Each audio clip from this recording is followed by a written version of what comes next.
definitely is going to be in a bit of trouble. Both these mid laners have outplay potential. We saw previously Alacrity being able to toss back the position 2 to find that kill very early on, but TA with side blades, if you can line them up perfectly, can also harass it at a very high level. So it's a matchup on paper you'd feel like it is TA favored, but it's definitely not the worst at all. I'd probably even argue like maybe 45-55.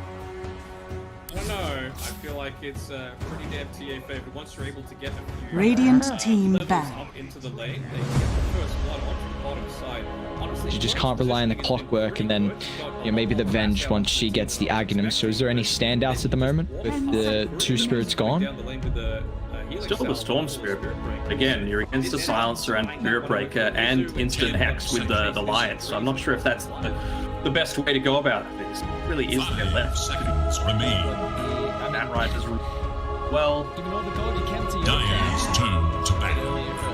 Wow, they keep more Finn. He also gets the pull off as well as Radiant has 2. I'm thinking like maybe they're going for some kind of like siege pick now on Yangon, because like none of these heroes do it super well. Clinks these days doesn't really build into the Desolator, at least not super early. He's more inclined to try and get those orb effects, which are always going to be landing during the Burning Barrage. So yeah, maybe just something to have an easier time at being able to take these towers, but it can't be something super squishy. Bad Death Prophet game. Yeah, I'm just intrigued on the interpretation of that hero right now from a lot of the teams. Like, no one is picking it up at all in games where we thought it might look a little bit decent. They could definitely opt into the DK if they want, I feel like, a route to take objectives, because he can be the body I feel like they need. A great setup for the Mirana. Like, if you're needing somewhere to take objectives, yeah, if that's what you're worried about, then I feel like DK might have a bit of better of a time than the Death Prophet. Templar Assassin. They just go for carry match. Naturally, like one of the best tiny matches. That might mean that we go for a little bit of a flex here from Galaxy Ray. They wouldn't run the Spirit Breaker mid, would they? No. That sounds like a free lane for TA. I do not think they will. I mean, it's also tiny as a free lane for TA, so is it a silencer? It's not the word. Yeah, I mean, any lane that doesn't like heavily counter TA, you're gonna farm. But this is, I don't know if I like TA. They are very farm intensive from Yangon. You have to hit a huge mid-game timing, and they're gonna go into the Magnus. So The ultimate choice. is this a 1 or? Was one Magnus? Yeah. Nope. Yes. Mid tiny into the TA. I mean, this should be a very easy for the TA, provided that there's not some super early rotations coming through. For Galaxy Racer, they have put a lot more emphasis on playing this bottom lane. I believe. Does Skillet have the golden Mirana head? Fall back on, but for the triangle, but yes, we'll be able to get that at some stage. Very pretty. Yes. Sparkling everywhere. Can you even tell that it's golden? I didn't know it looks that pretty then. Couple of medium camps. You trying to flame my colorblindness? I'm just saying. I don't know if you can. You were questioning it like you didn't know if you could tell if it was or not. Well, it might just be a different set altogether that I'm. But it looks like the more recent, right? I have to check in game to see if it is, but are you a bit worried that Yangon are too farm intensive? Because that's how I'm looking at the draft at the moment. This is an offlane Spirit Breaker as well, by the way. So he's going to be able to get a decent amount, and again, I feel like Mizu's just going to sacrifice his game. You know, he wants to constantly be running at the waves, and you just play off the back or refilling your bottle. So it's a lot easier now because of all the power runes. He's going to get a decent amount of damage on young BH, but he's just playing so aggressive with his advantage right now. I mean, Jesus. At least the rotation through from Skillet. Keep the consistent pressure onto the tower. Got to be careful here with the envenomed weapon ticking out. Just doing the long range attack. You know, I was looking to see if he had enough mana for the toss. Now Skillet's in trouble. One lead have that sort of freedom time with control, and That one's DC'd at least, so it's okay. It's not the worst start. I did tell them that reasoning as well for why the DC could have happened, and I'll thank you.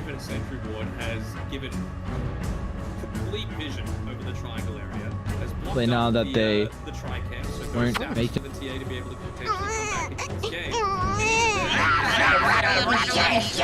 Hear the reasoning of how that issue could happen? So if you're needing to reconnect to a game, do not type quit in console. I believe you won't be able to connect as things. Just do it the old-fashioned. You know, press the little up button in the top left. Not what you expected. Like a power button still in the main screen. Yeah, it does look like the power button, and then just reconnect that way, and you should be totally fine. I think if it was like, See if Yangon can reconnect on their early performance they had in game 1. Again, the question is it too greedy? Because I'm looking and I'm personally not a huge fan. I mean, they've got 4 ranged heroes. It's going to get to a stage where Clink's going to get pretty beefy. I mean, you did nerf the death pact a little bit, so it won't be as fast, but we've seen sometimes like a 3rd item, Skadi. Depending on if he's like against a range carry, we can see that a little bit more earlier. He's not this game, so it might be a later stage item for Hal, but they are so farm intensive, and Galaxy Racer Mag is as well, but you've got a playmaker in the Tiny on Alacrity. It looks like they should have a pretty decent lane, I believe, with Mizu and Yokam as well. I mean, you're up against a... What's the 5 actually? Okay, so it's a Clockwork 5. How do you feel like Clock's actually going to be able to play that lane? Because I'm worried that maybe Spirit Breaker and Lion can get a lot of kills. Do you feel like Clock can be like the defensive guardian almost? You can try. I don't think It does help things out a little bit. I don't feel that the farming has been enabled though. You know, this is a core rotating to another. Quirk's really going to do in this lane. You know, it's going to be all about manipulating the lane as much as he can, spending time trying to keep the hard camp warded up and dewarding the small camp so that the lane's as close to your tower as possible. Tell me someone saw that. I feel like the only time that Lund's going to have some sort of like fighting presence in the lane is when they... A little bit extra.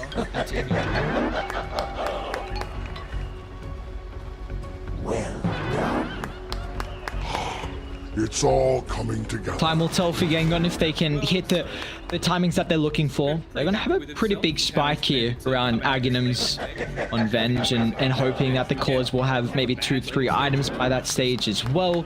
But again, Galaxy Racer should be able to mirror this and maybe even a little bit faster with all their blinks, and in your dream also being in the safe lane, you should be able to get his 2 items at a lot more rapid of a rate as well. So I mean, we'll see Yangon. It feels like they don't have a lot of margin for error in this draft. Just 30 seconds now. It's all going to be about how do you punish? You know, if Galaxy Racer punished the passive game style that Yangon are almost definitely going to go for, then they've got a good shot. YG are able to avoid. They have a solid chance of being able to pull this one out. At least we get a bit of a treat as well with the cow in the off lane.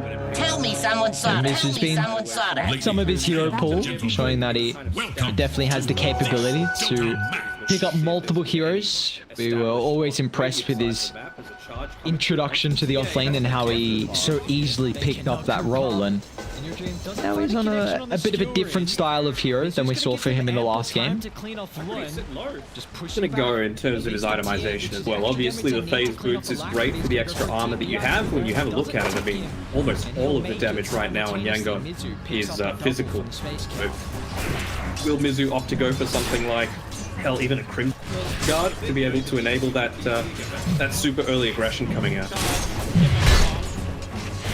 So, first couple of waves to Alacrity should be pretty decent versus the TA. You've got an easier way to secure your range creep CS with the tree, but once the Templar Assassin starts hitting a little bit more levels, Alacrity definitely is going to be in a bit of trouble. Both these mid laners have outplay potential. We saw previously Alacrity being able to toss back the position 2 to find that kill very early on, but TA with side blades, if you can line them up perfectly, can also harass it at a very high level. So it's a matchup on paper you'd feel like it is TA favored, but it's definitely not the worst at all. I'd probably even argue like maybe 45-55. I don't know. I feel like it's pretty damn TA favored. Once you're able to get levels up into the lane, they get the first blood onto the bottom side. Honestly, Lund's positioning has been pretty good. He got a lot more harass out onto the team than I was expecting, but then he just walked past a courier that was coming down the lane with a healing salve full of Spirit Breaker, so didn't end up denying that one away from Mizu and ended up trying to chase it into the trees, and it cost him his life. One of what given all the gold you can to Yokam, a bit earlier for a blink timing potentially. He also gets the pull off as well, as they protected their hard camp. They didn't even have to unblock it as well, so this is great use of the early advantage that Galaxy Racer had. They shoved in the lane, reset the creepy equilibrium, and now they're going to be in a position to go once again. Fight in the middle lane, but blink away Mizu. Going to be only the 3-minute mark when they're going to have the small camp available for themselves, so it's a few little mistakes that Lund's made in the lane so far. How I'm sure wasn't expecting to need the pooled tangos coming through clockwork immediately. Sorry, this early on. Do you feel like top lane Yangon find kills on the Magnus, or is it just more the squishy stuff on it? Because they've got a decent way set up for the arrow. They do have a decent way to set up for the arrow. The Magnus is pretty beefy as well. You can see he's only got the 1 point skilled at this point in time. Understand how the lane is before looking to commit there. We do have a good chance on the Venge in particular to get a nice skewer off the position. Hit the bottom tower though. They've set up for a dive. How? Okay for the moment. He's going to run back into Mizu, feeling like he from his cape right now. To bear the brunt of the Spirit Breaker, and now Lun as well is going to be the target. They don't glyph up the creep wave, so won't enable the further dive on Lun. I don't think they mind, you know, as long as they're getting rid of all of these range streams. That was a lot more damage than I was anticipating. I was watching it, but I didn't think the last tree throw was going to do as much, and Alacrity having quite the time at the moment. Sniping away the bounty route as well. Really done there, blocking up the ancient camp. An observer ward, the fact that it hasn't been punished is pretty damn significant. A lot of golden experience differential going the other way.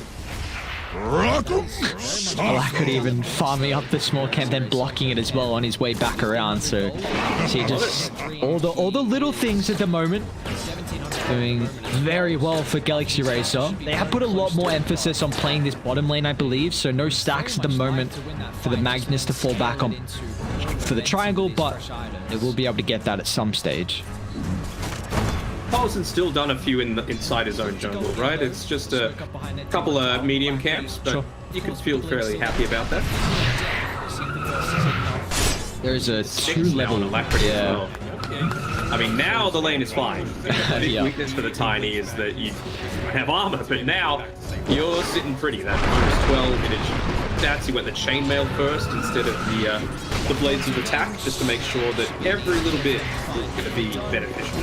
Yeah, it can get to a stage where at like level 4 and 5, the Tiny can just kind of abatos the lane, and you don't really have to go head to head if you've maybe had a weak or early couple waves and you just play off the back or refilling your bottle. So it's a lot easier now because of all the power runes. It's going to get this amount of damage on young PH, but he's just playing so aggressive with his advantage right now. I mean, Jesus. At least the rotation through from Skill A is going to be able to get rid of the catapult, not keep the consistent pressure onto the tower. Got to be careful here with the envenomed weapon ticking out onto him. Ooh, nicely played, Alacrity. Just Doing the long range attack, you know, is looking to see if he had enough mana for the toss. Now Skill's in trouble.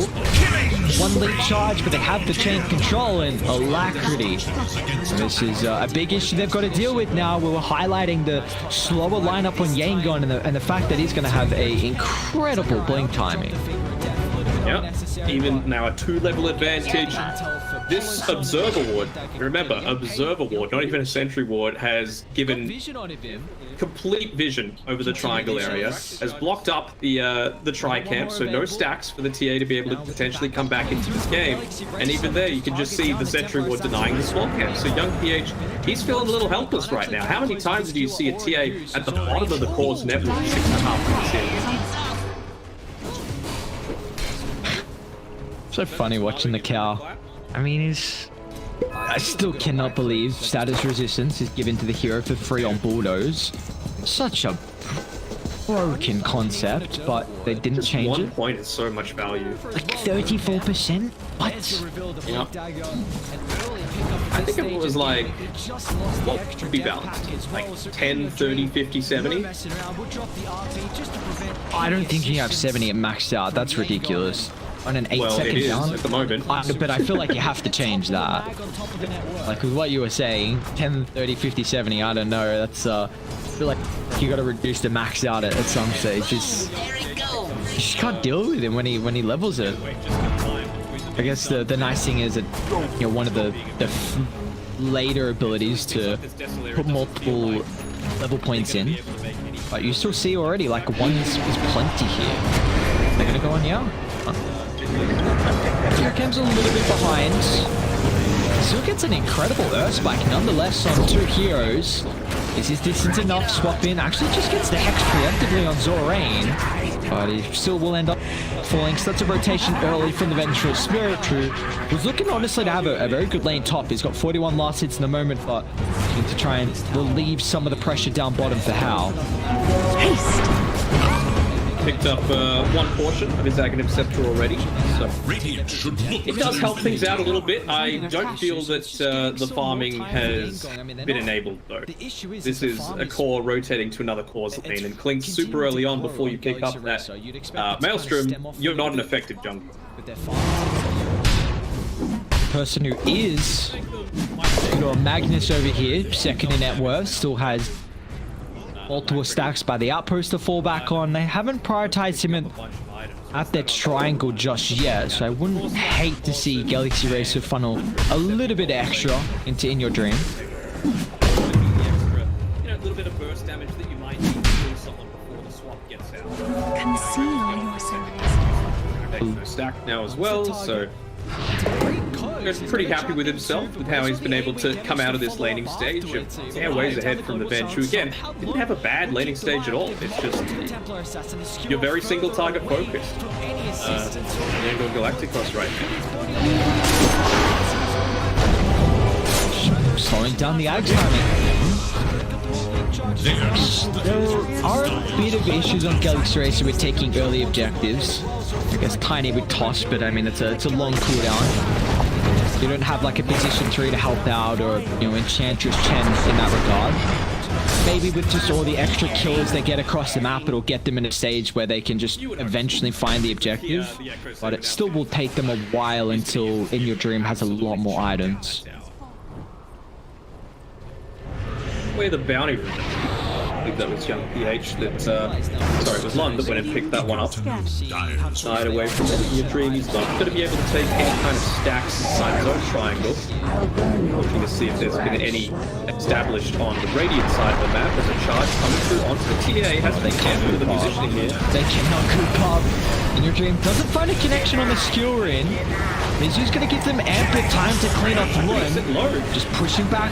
At least the TA, which is extra damage they need to clean up Alacrity, is going to go for a TP out to the urn. Doesn't tick him, and he'll make it. Simultaneously, Mizu picks up a double from the Space Cow. And that's the thing, you don't even need to use your TP to get back. Instantly use the charge, get back to farming. Shadow Blade, so just wanting these high impact items super early on. Again, he's already got plenty of additional armor from the phase boots and ring of protection. One by one to give Yangon an opportunity Swap back I in swap. Alacrity. So we've got some heroes in the back line now. Are there any items you'd like in particular here for the Mizu? Radiant should look to the bottom tower. Thinking like, is a Solar Crest a decent one this game? Wouldn't be too bad. Like again, you're not the one that's going to be doing a lot of this right-click damage. It's just about enabling the rest of your team. Tiny, Magnus, notorious for having slow-ish attack speed, so being able to buff that up is always great, as well as the offensive potential as well. Just being able to use it to potentially ease the Roche take. Yeah, well, he's going from Midas on the Spirit Breaker. Back up. Mizu doesn't hate his Midas at all. Try and scout things I out. know, but it's like I think he's just it secures you the later game, I suppose. But I was like, okay, he's gonna go these really like enabling things super early on, keep the pressure on. Nope, it's a minus. I suppose that means he doesn't need to continuously farm, right? Like as long as you're prioritizing not having the massive Titus, you can just look to join and then let that do the farming for you, essentially. They're grouping up for a smoke. They're going to try and stand behind the TA, maybe dangle a young PH a little bit, but Dire, they're going for their own move, replicating a fight in the middle lane, but just blink away from Mizu. Still has the bulldoze, hasn't used it just yet, but Global Silence won't give him any opportunity as well. Too heavily on the clock, working on the high ground, but the only issue is Zorain can just swap back Polisson. At least he got the ultimate of the fight, so not the worst hero to lose, as Alacrity just has a free fight now as he can jump in and drop the combo. The supports and also they'll zap down the Venge. There is little hope for Dire's middle So I tower. think they're going to look to continue to try and chase down young PH here, with even stealing away the bounty rune. They get in range. A Just gonna refraction for toss 5 him seconds. Up in the air, Yocam. Nice body blocks from Alacrity. Still trying to converge on the area here from Yangon, so just turn, get the easy kill in the Piranha. Alacrity? Go, never mind. He instantly is like, okay, refraction, yeah, I'm just going to TP out. Now they're in trouble though with the backline. It's in your dream. He can shoot it against some distance away. The team's coming over as well. They can drag back one into the RP. But it's only Polisson to be able to utilize the big ultimate. And now that Silencer as well has compromised his own positioning. It's how Sunway picks up a triple. That's just feeding way too much money over to Hal there. I felt like the RP perhaps came a little bit late. You know, if he's able to get that off a bit sooner, he can clean up the kill himself. Look to get away with the extra life and not get again from Hal. But still, not bad that the Silencer was there to pick that one up. He steals some permanent intelligence over. A little bit of an earlier oriented build, obviously still looking to max out that Arcane first, considering how aggressive Galaxy Racer are trying to play.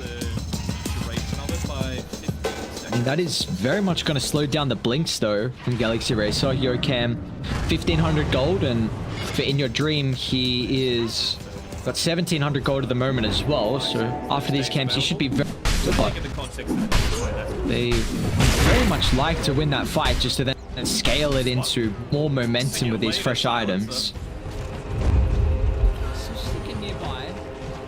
Can look to go again though. Smoke up behind that T1 tower. Alacrity, of course, with the blink still. They don't have the Finger of Death. We'll see if the burst is enough just through the Tiny. And young PH is just playing so scared. He like pushes out a wave, immediately blinks back, uses the big bolt to be able to get back to safety as much as possible. He knows how much of a threat this group. Locked onto Venge, and it should be an easy kill for them to find. Beautifully done. See if they can transition this into anything else now. They still haven't taken the tier 1 tower mid, but Link is now getting delivered on the mag. 20 seconds until RP. Just gonna look to brute force down the lane. Annoying actually on the silencer. So you would have said that he's in range of that insta, right? Like he was pretty damn close by, but the fact that he, you know, started to run away broke the range of it. Only 925. That's not the biggest radius they're able to try and secure some permanent intelligence. It's always weird with the range of the intel grab. Like you think you're a lot closer than what it really shows. For another play? a dewarding expedition, but nice toss back from Blackity. This time, a lot of hate too. Your camp, it's like, alright, I'll just drop the finger of death. A little bit unnecessary, but they will get the intel for Polo Sun and also Blink Dagger complete. A young PH. They've got vision on it, Bim. Continue the chase. We've got one more available. Now with the backup coming through from Galaxy Racer, they'll just target down the Templar Assassin. Nice swap away, but Vineyard Dream wants to. He can't actually gap close with the skill already used. So Zorain, oh, okay. Cheeky. Nice little play. Is that the tomato giving him the clap? I think it was a good right click, so I just did it. And the potato took him down. Powers underneath an observer ward. Coming over as well, Yokam. There's the reveal of the Blink Dagger. An early pickup at this stage of the game. Just lost the extra death pack as well. So in your dream, no messing around. We'll drop the RP just to prevent any assistance from Yangon. And it's now going to slow down the Clink. So is looking to topple the mag on top of the net worth. Dire's top tower is under attack. Get there again until young PH picks up this the getaway just in time between the mini stuns there. Yeah, the refraction being available. Until he picks up this Desolator, it doesn't feel like they're going to be able to make any kind of aggressive play. They've been able to take the top down. It's pretty standard. But, mid lane, I'm sure. This is one where they were hoping to try and maybe get a tiny bit more out of the map, particularly the laning stage. In fact, that Tiny just dominated the mid stage. It's probably not something that they were expecting. Telling you the matchup's not that bad. I'm telling you what it is.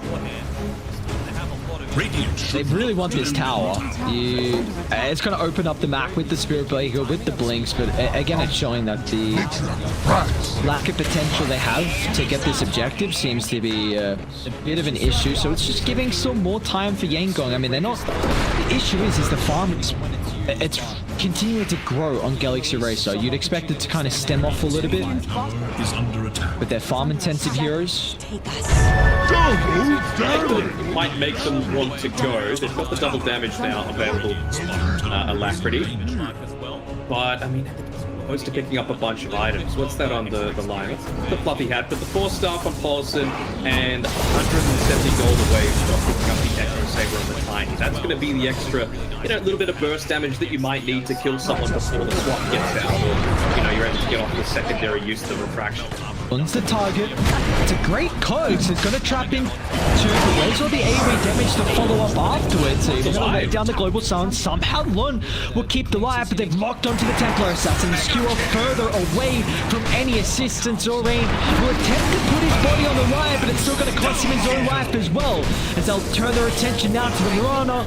Still got a couple more leap charges in the arsenal, but Mizu still looking to hunt. Simultaneously, they'll jump onto Lun as well, so it feels like with all the mobility that Galaxy Racer have, they can just hunt down multiple heroes, and now finally they can transition this in to the costly tier 1 tower.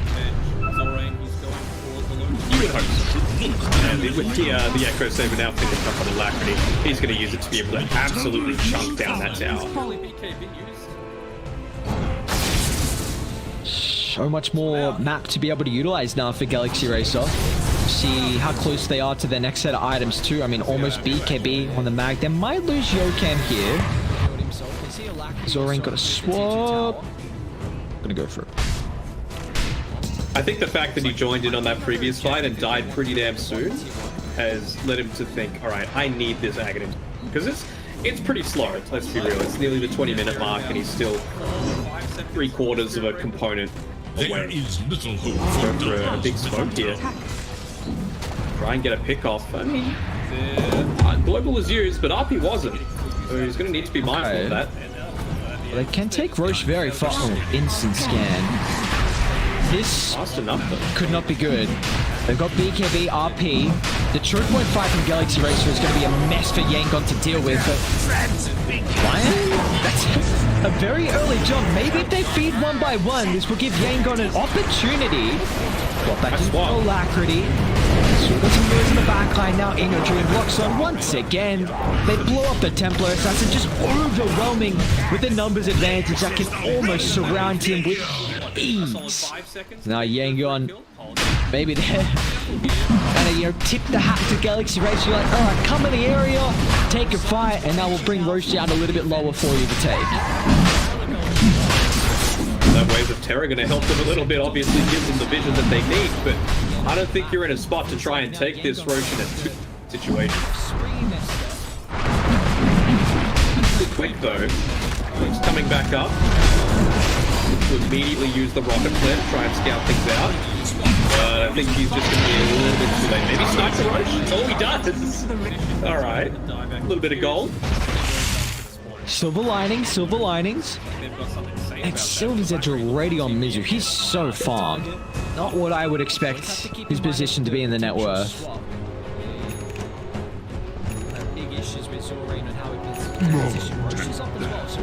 But get him Zo for Zorain, so the Venge really only needs one item, but we're honestly stressing at how greedy of a lineup Yangon have, and it's a big reason why the Venge is getting an Aghanims 21 minutes into the game.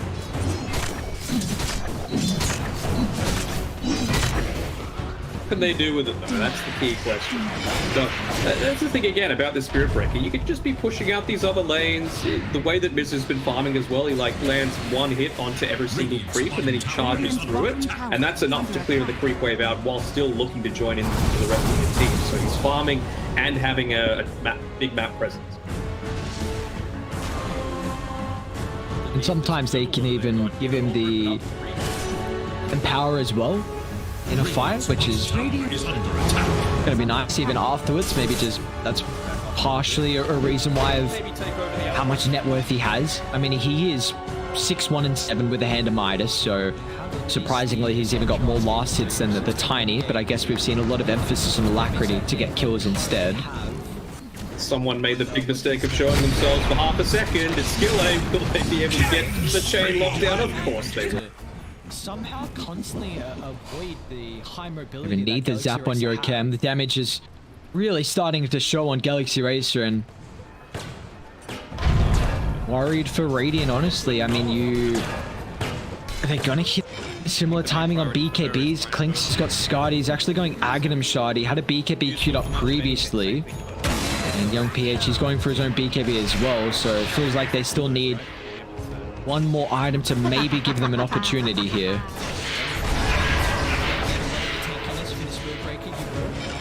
It's not a big deal. I think with the Aghanim after that, I think they reduced the duration of it by 15 seconds. Come here. Comes into the frame, maybe trying to push him further away down in the first life. Allies disappear. Now they're dealing with the backline as well. 5 seconds that it stays available. I think in the context of a team fight, that's not super important. See you later, Silencer. So sticking nearby. Skillet scouting them out at the moment. They use the Earn on Mag instead. But Alacrity can still blink on forward. They need a little space from In Your Dream. Maybe with the Global Silence will give him that opportunity to put In Your Dream. Set up with the RP onto 2. They're going to target down the Templar Assassin. Now he can turn to deal with the clockwork. He's still got the backup of Mizu as well to charge in forward. Even though Yangon found a couple of kills at the start of the fight, it looks like they end it with losing multiple. So Raid still has How that's thinking of getting involved here. Yoken, and see if he can get some distance away. So has to go up against the Aghanims illusion, the instant hex, not given the space, and Zorain ends up falling here with the bench. Luckily enough, How scurries himself to safety. His positioning is just really good, it seems, in every single team fight. Even just using the safety of the Roche pit, that break in vision that Zorana can't look to follow up. And same sort of thing with Venge, and then, you know, duck back out at the perfect time, get the next hex off, and a secondary kill. Oh, it's continuing to... I mean, the net worth's not growing, but they still have the ages for another 50 seconds here. This won't be combined with their ultimate timing, so maybe they just use this to keep getting a little bit of farm. Dire's middle tower is under attack. lose your tier 1 mid though. Are you? Gotta be careful. This is against the Spirit Breaker, let's remember. Okay. Dire's middle tower has fallen. Big to get. The Yangon. 700 gold away from his Aghanim Scepter. Farm towards the top side of the map, and then join the rest of his team. You've also got an AC being queued up by this Magnus, of course. Great for your own survivability and being able to stand and man fight against the likes of a Clinks or a TA. Yeah, buffing up your team's own damage as well. How has Mizu got more net worth than a TA? Like that blows my mind. Again, it's just the little things. Like he's farming creep waves by hitting the creeps once, and then just charging through them. That's enough to clear out the wave in time. Things perfectly. Just gonna wait for that point boost to reach him, and yeah, here we go, going for a charge.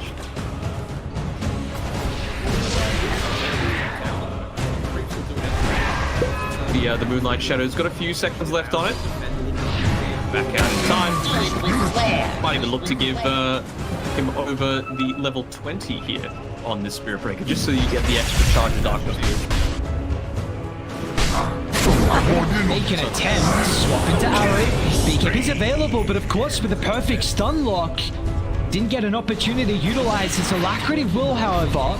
But a crafty way to get a pick off here. Yangon showing signs of life. I feel like they're doing it okay. It was literally just standing inside the ancient creep camp. I guess he must have been trying to look into that fight, but yeah, the fact that he wasn't there to join, of course, with the bulldoze, if you get that off beforehand, gonna have a lot of impact. You know, the silence probably only gonna last for a couple of seconds or so. Here you go, here's the BKB timing I was speaking about. How when Gun PH picking up at the exact same time. Yes, you still have the RP to go through. You know, Spirit Breaker stun and potentially global depending on when it's used, but we'll give them at least some opportunity to stand their ground and man fight. Dire's middle tower. Alright, they'll get the tier 2. They'll take a little bit more control away around the the jungle. 28-minute mark as well. He's looking to get a little bit of extra experience advantage. Yeah, TA's nearly finished up the level 20 as well, so that's going to be really nice to be able to have against the Silencer in particular. I feel like this game you go for the meld dispels as opposed to meld armor reduction, just to be able to avoid those constant picks coming out onto you. You don't want to have to pop the BKB super. Either the Clinks is hitting some high levels as well. In fact, he's also top of the net worth on House, so getting to a stage where their greediness is paying off for Yangon. Well, he's gone for the 125 attack range.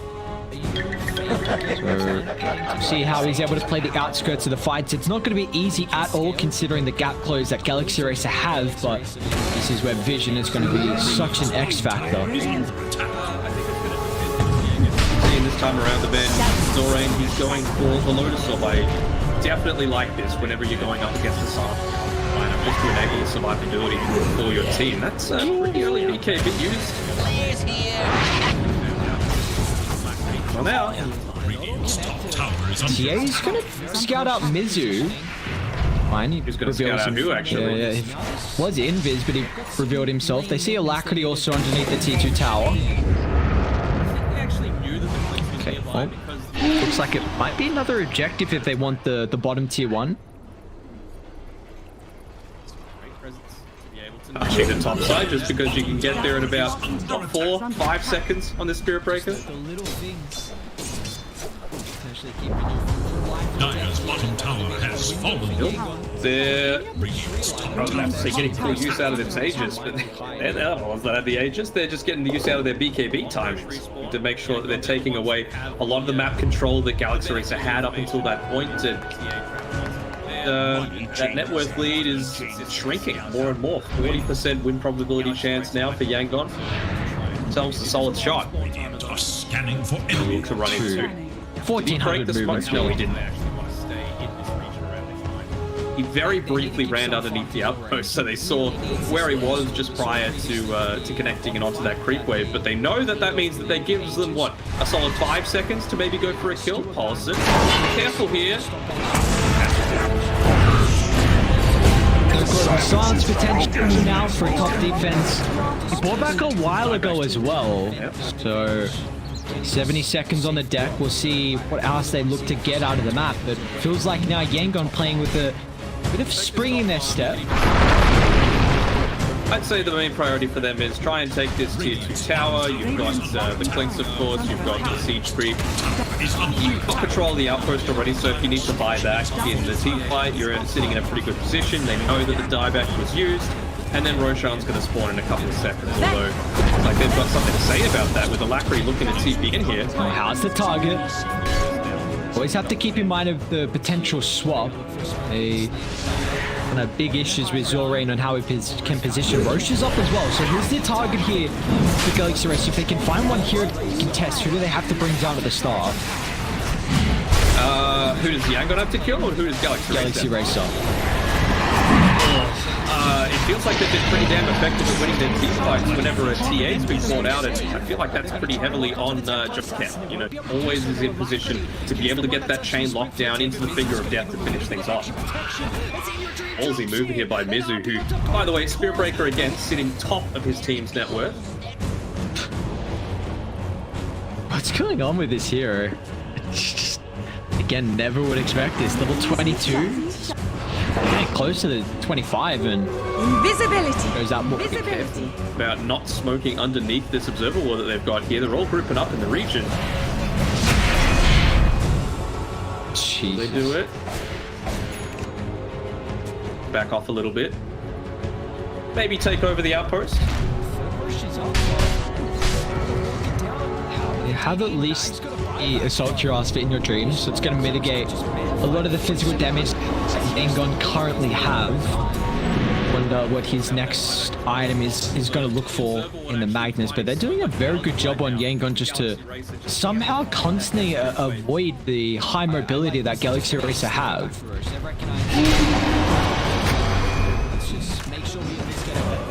There you go, here. Went into a nullifier, huh? I think the main priority for her is trying to burst through the silencer. Definitely not going to be useful for much of anything. Same thing with a couple of 4-stars that they've already got on their team. Hell, even just the bulldoze, right? Being able to remove that. Yep, anything you can to mitigate a lot of the tankiness from the Spirit Breaker, you will. But looks like we finally might see a fight break out down bot. Are they just going to instantly open along the TA? Look to see if they go. Reposition comes into the frame, maybe trying to push him further away from the Avenger. Now with the Global Silence laid down on the first life, able to lay through. Now they're dealing with the backline as well. As Lon's the next target. They don't have the damage to clean up the clockwork. Now Young PH can just BKB and flick up the high ground. So going to try and man fight In Your Dreams in trouble. It's a 2-man RP. There's not a lot of damage for the follow-up at the moment. They're going to charge in forward, secure back underneath the tier 2 tower. In Your Dreams looking to stand his ground and man fight. They don't have the damage for the Templar until the last second. As Alacrity are blinking to look to clean up. So got to be cautious though, as Hal is incredibly difficult here to be able to go through with all his damage at the moment. And Radiant still have 3 heroes as well with Avenge Illusion. The detection of the bigger issues though, they can lock into Mizu. A buyback from Zorain wants the extra life if need be. Swap up in a couple seconds, Alacrity just gets himself to safety. That bottom tower, you take it away. Get a little bit of information. Lock out that TA would doesn't have buyback because she bought out the nullifier and honestly didn't get that big of an impact out of it as Mizu had another charge through trying to pick off the clockwork. Zorain, hell of a swap away. Alacrity should still be able to clean up the backline. Mizu though, recognizes the inevitable. He's got a buyback, but Yangon Galacticos playing these team fights to an incredible level. Well, they're just unable to get the Yules though. Let's see if they can push down the lane. A lot of time has been spent here on catching the heroes, so Galaxy Racer up shortly, but Radiant doing an incredible job to bring back this game. Yeah, and it's Alacrity might have been going for another kill there. Available. That's the great thing about Spirit Break. You're instantly able to like next Midas available. What damage is he doing? They've got 5 heroes. They might just overrun Yangon once again. And Ben's pulled back previously. Who do they want to target? They both jumped Avenge and the Clinks at the same time, recognizing that the Spirit Breaker can just avoid the damage from Hao at the moment. He's going to turn this down his ground with the BKB, but without the heroes to protect him, Hao's in trouble. A shockwave to prevent the retreat. And once again, they'll flood over the squishy heroes. Way that Mizu's doing, taking every single one of these team fights is so amazing, right? Like, he might not be able to get the bash onto the Clinks, you know, he knows that. But he uses the Charge of Darkness through the Clinks onto the squishier heroes that he knows that he's guaranteed. In your dreams nearby as well. Just need a couple more bashes. Go back and take those bounties now. I don't know if the right move is to take this top tower though. I mean, the creeps will do it anyway, but that just refreshes the blue. Potentially allows you to defend a little bit easier, not have to use the Clink's buyback. Radiant's top tower is under attack. That's an extra greater bash chance now. Radiant structures are Mizu, plus 25, not added to the tooltip. 42%. tower is under attack. When are the team fights working well for Yangon, and how can they replicate their past successes through those fights? I feel like they're doing a pretty good job of picking off the silencer super early. I feel like it does all stem around Mizu at this point, right? Because if you're able to catch him out, yes, he's incredibly tanky. You know, level 25, 3000 HP, BKB. But if you're able to get that initial lockdown onto him, use the nullifier so you're not having the impact of the bulldoze, then I feel like it just takes away so much of their commitment on Galaxy Racer. As hard as it might be to take out this Spirit Breaker, I feel like if it's played as a core, it is necessary. Support, you don't really have to worry about it, right? Because you're not going to scale, you're not going to be doing the damage as much as previously. It feels like that sort of situation is a hero that you should probably be ignoring. Not this time around, though. Mizu needs to die. Even though the net worth lead is back into Galaxy Racer's favor, Yangon are still well and truly in a position where they can contest this second game, with Clinks top of the net worth and Young PH shortly behind. His fresh set of items here completed. What is Hal almost got? He's working on an AC, it looks like. Again, that little bit of extra survivability for his team. I mean, as much as I was talking about all of Yangon's damage being physical, the vast majority on Galaxy Racer is also. Of course, you've got the Finger of Death. Of course, you've got the Avatos combo, but Spirit Break, a tiny right click, Magnus. It's all physical. Are you favoring Yangon's lineup heading to the later stages with how they can scale with their kind of greedy cores, or do you believe Galaxy Racer maybe has an edge there with their team fight? Radiant are scanning for enemies. I think it's going to depend if TA gets up to level 25. Having the extra 8 refraction charges is going to be enormous. Just being able to stand in man fight, particularly if you get off an early BKB and you're not able to get through them with the use of the Avalanche or the Arcane Curse. Found out. It's going to be Alacrity just getting out in time. They're not all connected. Galaxy Racer have to be very cautious on the positioning. Radiant's middle tower is under Don't find anyone as now this. They've got some lane maintenance they need to do. Top and bottom shoved in. I think they actually knew that the Clinks was nearby because the AC aura was on the Tiny that entire time. Presence. Be able to know and understand that and immediately react to it. Just the little things potentially keeping you from life and death here, and that could have been a window for Yangon. They're picking up the tree line. I wonder if they actually investigate where Mizu might be hiding. Long Roche respawn. Yangon, they're the ones that have the benefit of information, though. Obviously, the TA trap constantly there, even having the clockwork just to consistently scout out when Galaxy Racer might be looking to try and join in. It is a long spawn timer, though. It's going to be a long time, and you have to wonder how long do they actually want to stay in this region around their triangle. They need to give some farm to Zorain. He really needs this Lotus Orb. We saw previously with the bottom fight that they cleaned off the Ages. They just, you know, We're able to skewer back global silence to stop any swap defensive potential. So Zore needs a way to purchase off. Otherwise, there's a window for Galaxy Racer with their displacement, just to really prevent the Venge from getting this safety off. So I really want to see them do something to enable Zorain. He might take top farm. Take this top farm. You can even sell the circlet and the slippers of agility if he really is desperate. So yeah, you can just see the rest of the team clapping up behind him, sure that he has that safety to be able to pick it up. But in the meantime, it was the 40-minute mark, so TA purchased up. Speaking of the TA, she's getting dived in onto. Have to be a little careful here. If they committed onto that, they probably could have killed her, to be honest. The team was a little bit further away, but it's the Lotus now. Shot for Venge.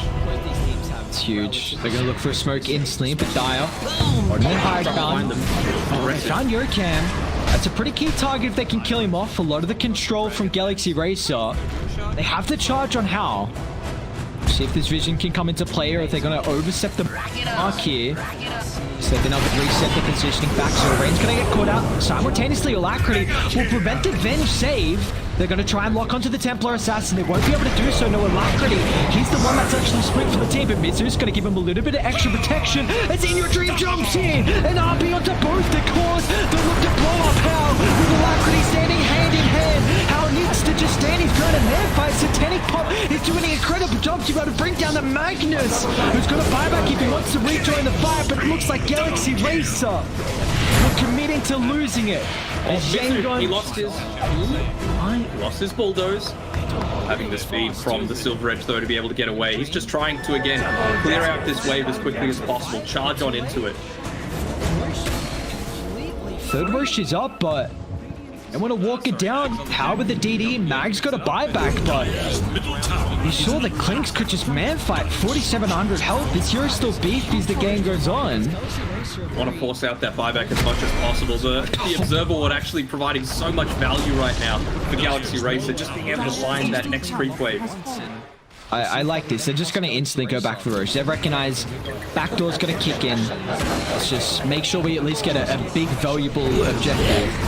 Yeah, they were wanting to try and bait out the mag buyback, because even if he did, he wouldn't have had RP. He was a great RP in the previous team fight, but get that extra life out of it, just the additional bonus. But still, Mizu's doing a good job to prevent that desperation play to come out there. Yangon, they're putting themselves in a good spot, and I feel like that was the impact of the Lotus Orb, right? He was able to get it off to disrupt the use of the global silence in that team fight. It was nullified a little bit, of course, because of the fact that Paulison, he's got the Refresher Orb, and they've even prioritized giving him the Spell Prism too. Do you like that they gave the Aghanims over to the Clinks instead of the TA? Like, are you in agreement? It looks like that the TA Ags has been nerfed heavier than what I thought a lot of people had thought of initially. I think it is now a very strong Aghanim scepter. Before it was broken, you know, so I think it's still somewhat valid here. And it's up! Your Mizu?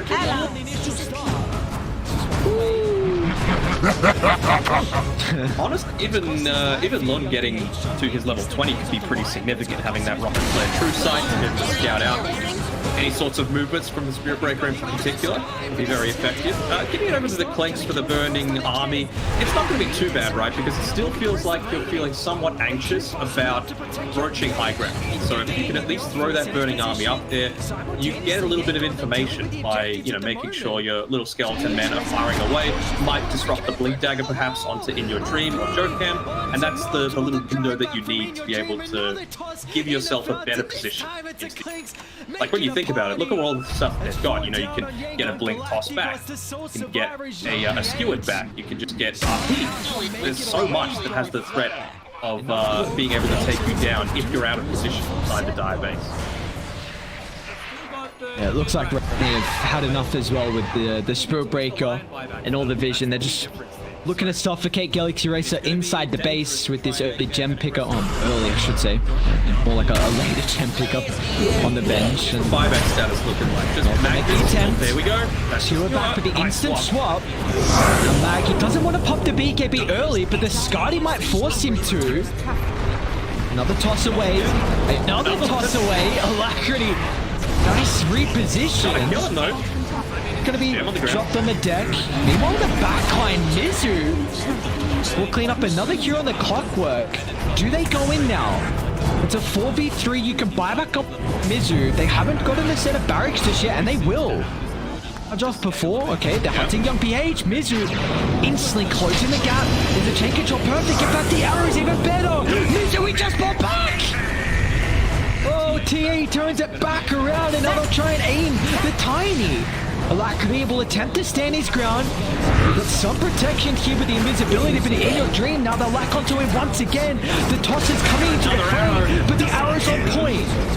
Skill lays such an incredible team fight from the Mirana, but Alacrity, look at the commitment. They know this team fight, this defense might just give them an angle to come back into the game. It's multiple tosses inside the base. TA, no BKB, so no escape. A skewer further inside the fountain. They're still looking for more. Geocam will zap down another. Luckily enough for Hal, Clinks will make the escape. Buyback either on the TA. Still 3 minutes. Didn't have the money for it either. So another great individual play coming out from Alacrity there. And to be saved. Really felt that with that Mizu dieback that things could have potentially gone from bad to worse for Galaxy. But great play out there from the mid Tiny, and now they're looking to try and convert it into something further. Luckily enough though, got the traps laid out into the mid lane, so they'll be able to slow down this push. Scanning for enemies. Global on cooldown. So Alright, how much was forced on Dire? So Mizu buyback and Alacrity buyback. Who's got the gem as well? Your cam, okay. Yep. Coming out actually, Yangon. And they got 3 heroes at the moment. How? Trying to lead the charge. Run to Jocam. Dropped. Know who has the gem. Balls on these guys. Alacrity's a bit split. One split. So without the hook shot, they don't have the initiation potential just yet. This game, man, the Flints is so fucked. So okay, so it looks like this hero is still kind of crazy. Just can't get to that spot quite as fast as you used to. That's the big issue, you know. So you can be punished by these teams that can run you over. Vengeful Spirit going into here. What out the energy booster and the Void Stone, so obviously looking to go into the Aether Lens. But I mean, why buy out those components when you had buyback previously? What if you take a team fight and lose it and you don't have the Aether Lens or the buyback? You know, it's like a bit of a waste. What memory here?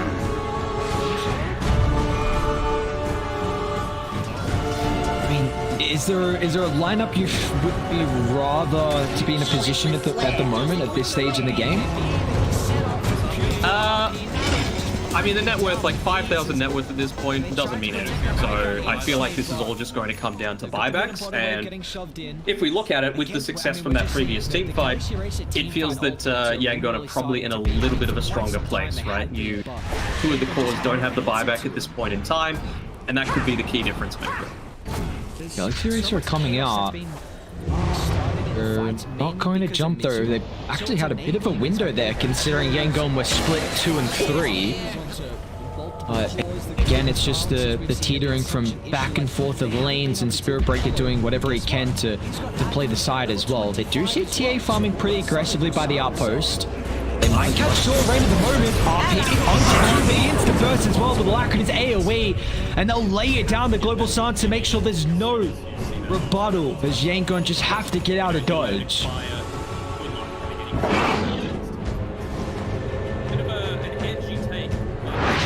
We're able to take that out, and pretty costly outpost taken away from them there. It does come down to individual skill as well, right? I feel like in that team fight where they forced out a few buybacks and only didn't lose the game off the back of Alacrity being able to back. Skill A hit 2 full duration arrows onto the key targets to be able to lock them down. First one was the Spirit Breaker outside of the Bulldoze because he has the nullifier affecting him. Second one was the Tiny, forcing the second buyback out. Valkyrie's having another incredible game though. 17, 3, and 13. Top of the net worth in regards to Galaxy Racer. Looking for a Daedalus. This is his next item. It's level 28 as well. How close? Also, Clinks is almost level 29. So we're 10 minutes away, Deno, to 60 minutes. Shadows take I reckon we'll get there. I feel like this is the don't kind of think so. game that you'll just, like, the game will just end after a single team. Yeah, I think that'll be the case as well.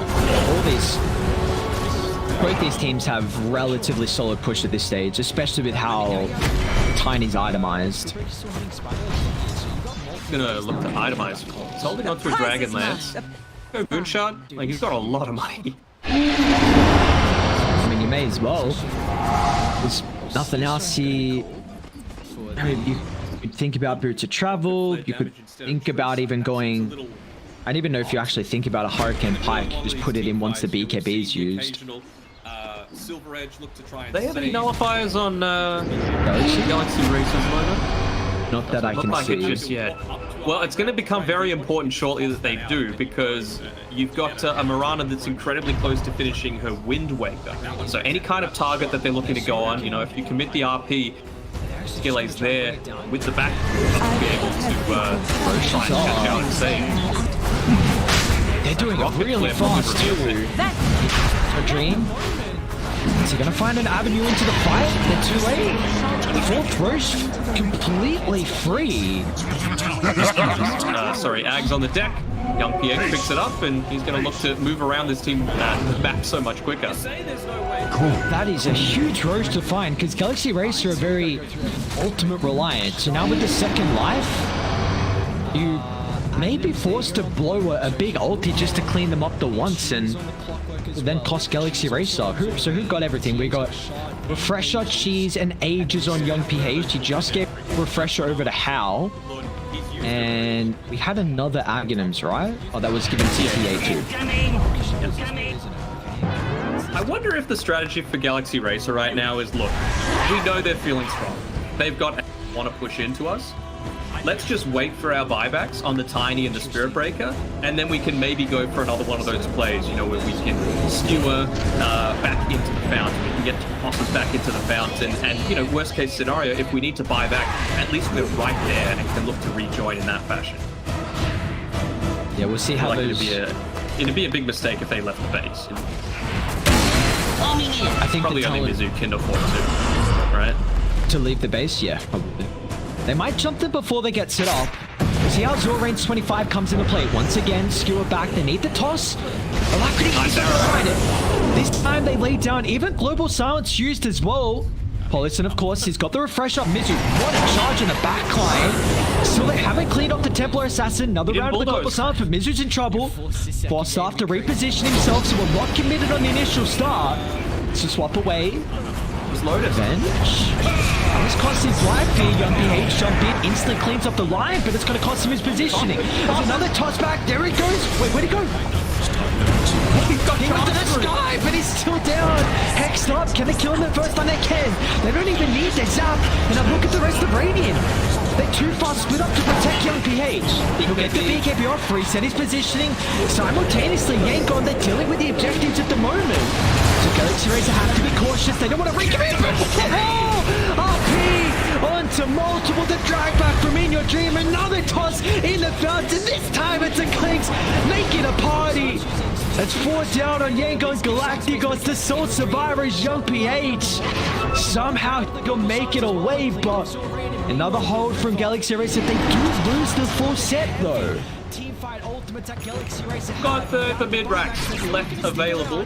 They only had to use the Lion buyback for that one. That's the key difference there. So, I mean, it's going to be dangerous to try and make an aggressive sort of play, right? When you don't have the RP available, you don't have the extra damage coming through from your fountain to be able to take out some of these heroes. But I feel like we got to risk it for the biscuit at this. Dude, how is the Spirit Breaker the first level 30 of the game? He's had an exceptional performance on this hero. This is stellar.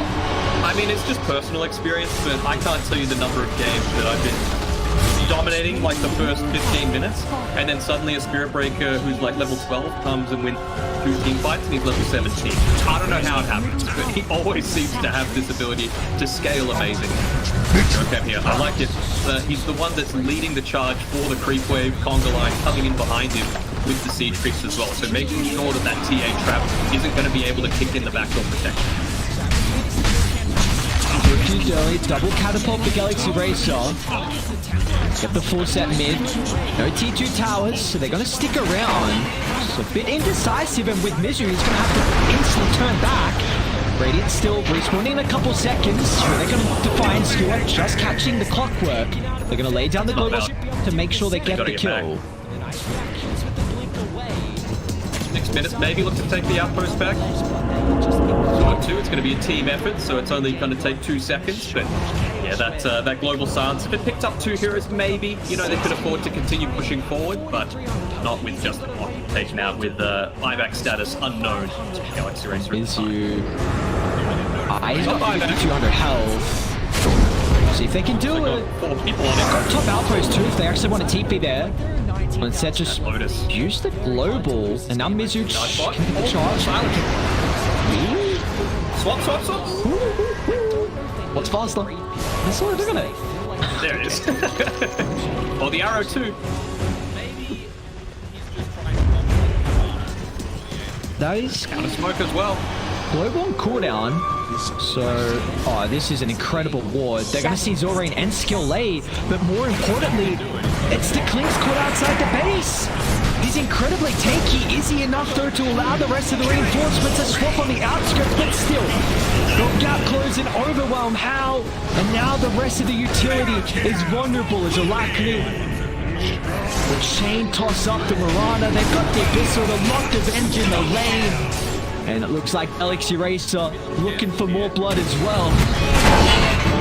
He's trying to force out buybacks here. He knows he's going to live. This here is crazy at 30. Oh my god. Way back to base. A simple charge. Just make the right back. I want to time this. Is this what Jack looked like on Spellbreaker when he was playing? I didn't get to watch many of the games. Did he get to a stage like this? It was probably worse, to be honest, because it was being played in the mid lane. I mean, the fact that how is he the same net worth as the Titan? That blows my mind. I mean, yes, he's had Midas for a while, of course, we're kind of shying away from that, but Jesus Christ, he's one hitting creep waves with it. I wonder what his next item's going to be as well. He's gone Blessing. But you mean after but he's that? also got 8,000 Moonshard? That'd be horrible. As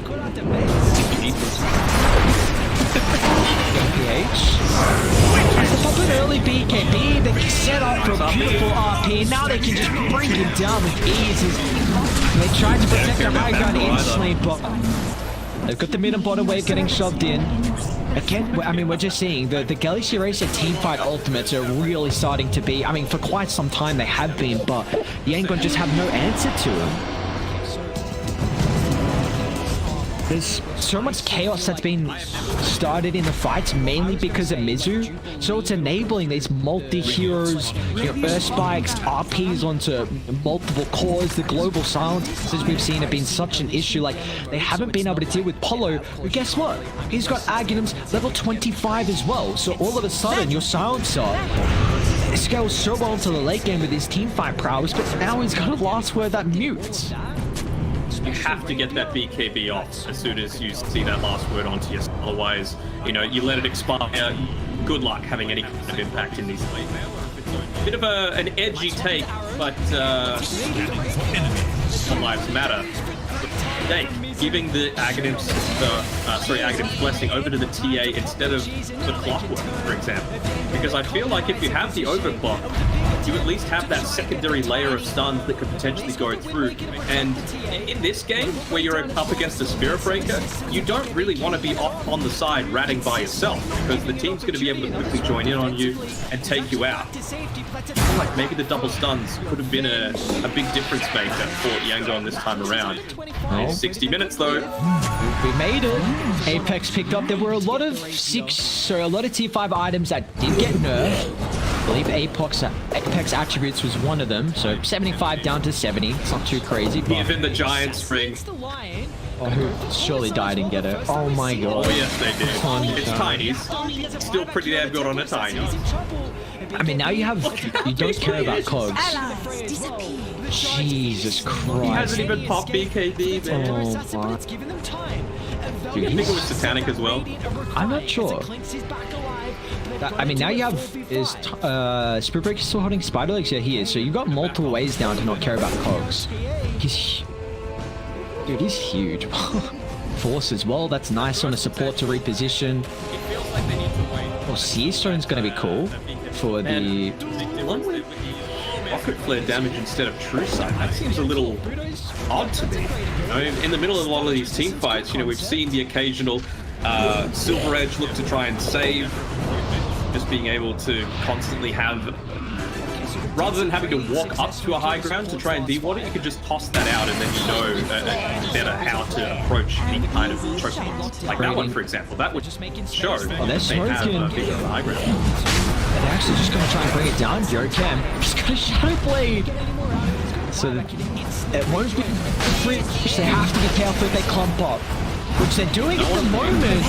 In your dream, it needs to jump. Motion's about to fall, but can they get out afterwards? They'll cancel the blinks. There's no way they get another free Rose. Awesome, My but lord.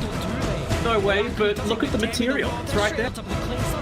Alright, so we're gonna go through everything real quick. Shard on Skill Wave. Aghanims, there you go on Lund, so he will get it. The Cheese on the Clockwork as well. Cheese also on Zorain. TA's got Shard and Ages. And then we still have... Where are those Book of the Dead creeps? That's what I want to see. But he's used it already. Upside was used in that team fight? Wait, Book of Shadows is new, isn't it? Okay, hang on. What's this do? Newish. No one used it. The mystery is renewed. I think it sucks. Interesting. They still haven't found all of theirs on Radiant. I've got all 5. No one's holding Mirror Shield. Okay, Silencer on Spell Prism. I wonder if you'd rather hold multiple. See, he's even got Philosopher's Stone in the back. Like, someone just... Sure, when you pop Global, your Refresher, I imagine there's going to be a stage where you won't need the Prism. Say that last word, now that though. he's Never level mind. 25. Yeah, never mind. What? Hungry? Like 8.2 second cooldown on a 6-second silence that also mute. Come on.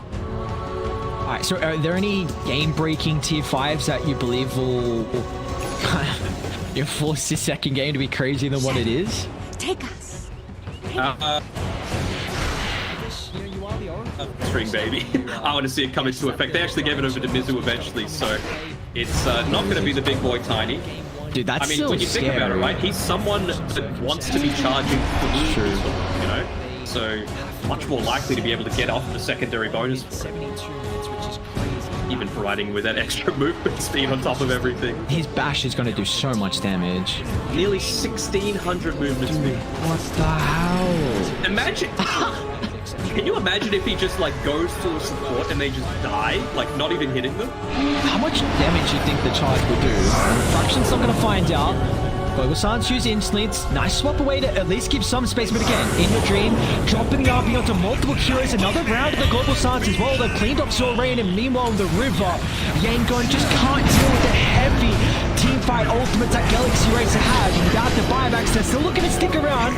As Young PH and Clinks having a free fight at the moment with the BKB. Young PH still looking to target them down, even going to use the Psionic Projection to gap close in the backline, but now they've compromised their positioning. Yangon have to get out of dodge, but they won't have an opportunity. It's Mizu. That Psionic Projection, he's dipped and dodged everywhere. Oh, it's still going. Game is still going. Jesus Christ. Dude, I'm just watching this Spirit Breaker. Hot wheel. He's hit the gym for centuries. and this is his final form. Like the armor just suits him so. Oh, Radiant? Oh no, Young PH. Mizu's team's a little bit behind him, so it's going to enable TA to get the BKB. Simultaneously, Yokan, nice Hex. Stopping the clinch from getting any follow-up damage while they target the Templar Assassin. They're going to drag him further away. It's a position 1 and 2, hand in hand right now for Yango and Galacticus, but I don't know if they can do it just with the two of them, even though with the buyback coming into the fray, the lockdown is too much for them to deal with. The first life taken out of effect, and now they should be able to deal with the second. And the nice reactions with the blink away. They do force out the Klink's buyback nonetheless, but they are just, again, overwhelming Yangon, and there's so much chaos where they can't kill anyone, man. Like Spirit Breaker, 6k health, Tiny, 4,300 health. He's even got a Raper as well to boot. Magnus, 4,500 health. Okay, I didn't notice the Raper. Do you feel like he needs this? Probably not. Like, we've seen what happens. I don't know, like, they're a 19,000 net worth lead. It's very hard to lose this game, I feel like. Even though the probability says it's quite even. But I don't know if they needed the Rapier. Obviously, they feel like they did to take it, which I found interesting. Maybe just trying to one-shot the Mirana before the Aeon Disc can actually come into the equation. Okay. And it's up. I see it. I see the angle. Definitely do it. He's got the Daedalus as well on top of all of his other items, so... Ooh, a scary boy. Level 30 as well. Does this also make you a little bit happier seeing the Venge bottom net worth? A little bit, yeah. You can only give your life up so many times before, you know, it's going to impact you in plus minute game. There's Cal. Be a little careful here. Yeah. The Lotus Orb, getting rid of the mute. Done, just in case. Still got the refresher shot on the Klinks in the backpack as well, so be a double BKB, double burning army. See what can happen. Ooh, the thing that I see in this game is, I know we talk about Mizu a lot, and it's for a pretty damn good reason. This is an offlane Spirit Breaker that's the top of the net in 490. But it feels like Yangon Galacticos are so much weaker when they don't have their BKBs, and I feel like he's changed around his mentality about how to take these team fights where, you know, sure, he's charging through multiple units, getting a lot of disruption, but he's specifically looking to charge the units now, the Klinks and the TA, when they've got the BKBs up, because that is one way that you can always guarantee to get the Greater Bash off during that spell immunity. Do you know the Klinks? It's good at the base. He needs some assistance. I don't know if he's going to get it fast enough, though. Multiple ultimates drop just to secure the kill. And Klinks is down for 120 seconds. And the hopes with Yangon maybe lost with that. That sound. Oh, X Machina. It's so long. I just heard a sound. I'm like, what the? Get to that stage. The second Rapier is queued up by Alacrity. Okay, so does the Arcanus armor, which I still feel like is I have never played stupid. Okay, well, I was going to say, like, do you believe it'll go through the reflect damage through BKB? Because this item I've seen, at least in demo mode, so it's not like, of course, you can't really, I mean, we're 68 minutes in, we can get a bit crazy. It seemed stupid when people were like, hang on, what's this item do? Let's test it instantly, and your Galaxy Rays have a lot of damage. Reflecting all of that, especially Rapier, that's a Monka W. I'm not sure if it's going to be, like, have the same properties as Blade Mail, or if it's own unique thing. Yeah. They might swap into Arrow. Let's see if they can get the Rapier. They're doing a lot of damage, but great target from Mizu. Straight on the TA, giving Alacrity ample time to pop the cheese, and now they can turn at Yangon. They compromise the positioning. It was a big attempt to try and get the Tiny. They've at least got the Wind Waker to protect the TA. Global laid down as well, still needs some assistance. The BKB, can he get it off? The move consistently not giving an opportunity. Another swap defensively. He's actually back to safety, but to dive back for your Venge. And now, I mean, Klinks is up to 25, ready for a good clear. Like there was a one opportunity maybe to get the Rapier.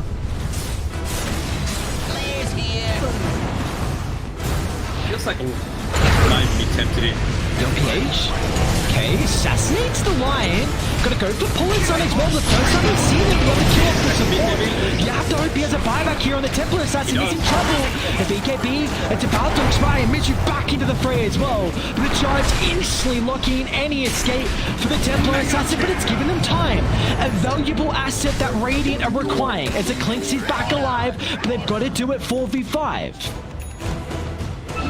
Okay. They're looking to back off because Okay, of we've it. got a very pure TA. Ooh-hoo-hoo. That burst potential, it feels like they need to wait until that BKB's off cooldown again. Big difference there with the Mizu. Wait, Mizu? I think Yeah, he's cool. still fine. Bruto's. Yep, that's a great ability. Static resistance, cool concept. Careful about killing those Necrobook units. Killed himself there. Okay, so we did see Radiant successfully kill the supports last fight. Is no more. Let's see if they can get the light and silencer to prevent, the global and the chain lockdown.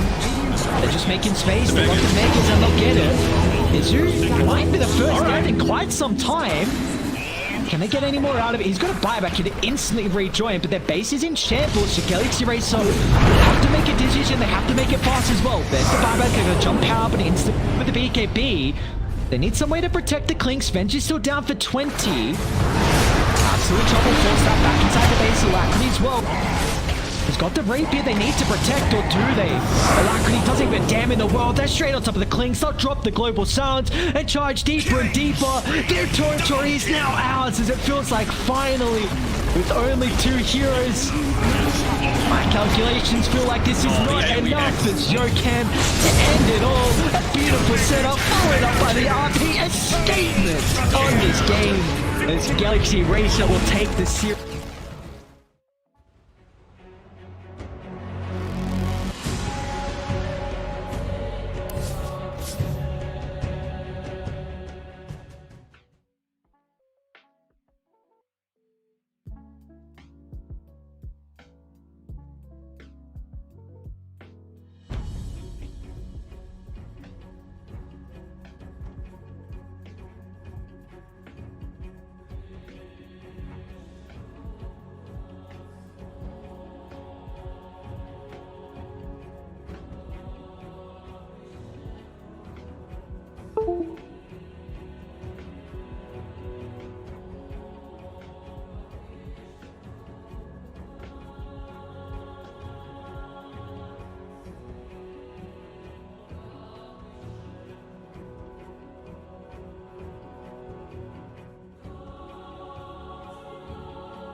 Ladies and gentlemen, welcome back to the BTS Pro Series Season 8. We had an exceptional Game 2 to outround our first series, and now we've got our second one for the night.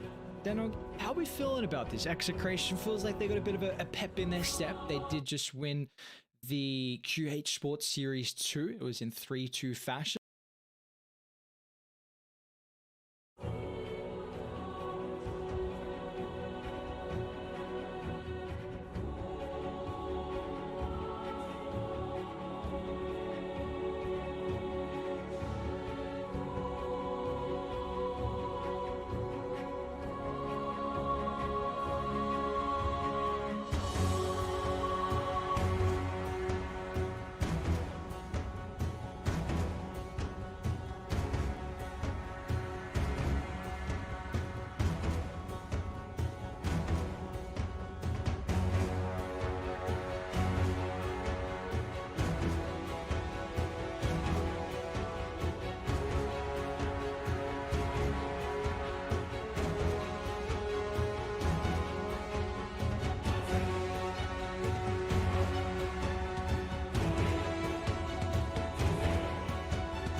good amount of experience and net worth, but I was just thinking as well. I wonder if this this Beastmaster, it's what Bob said he wanted to play. So is this like a Mamang Dia mid Beastmaster?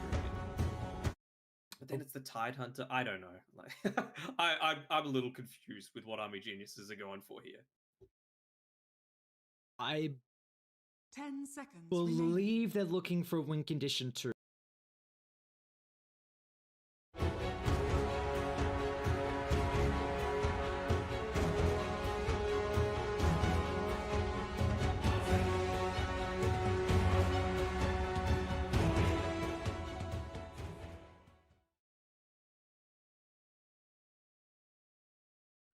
It is Radiant Spam.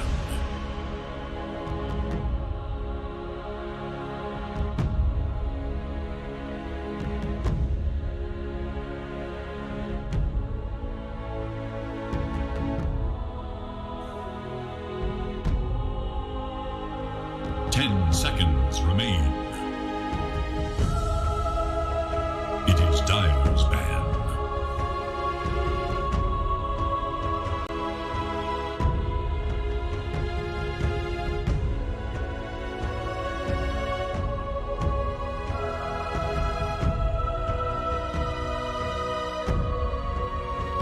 Radiant's turn to ban.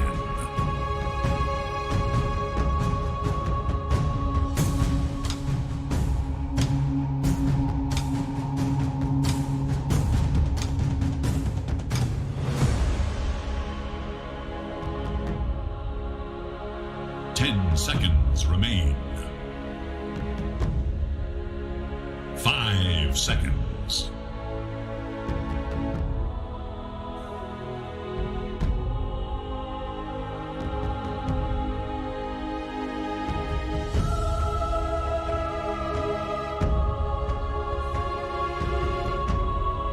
The night. How are we feeling about this? Execration feels like they got a bit of a pep in their step. They did just win the QH Sports Series 2. It was in 3-2 fashion, so a little bit of momentum for them.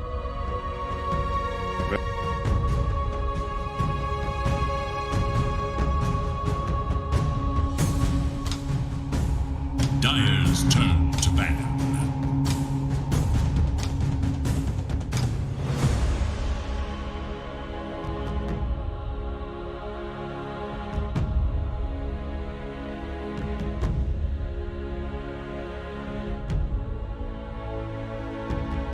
Seconds.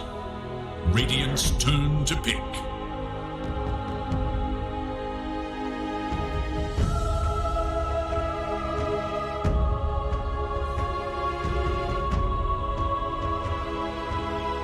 Dire's turn to pick. Silencer. For the Southeast Asian Dota community in BTS series as well. So I'm keen to see if they're able to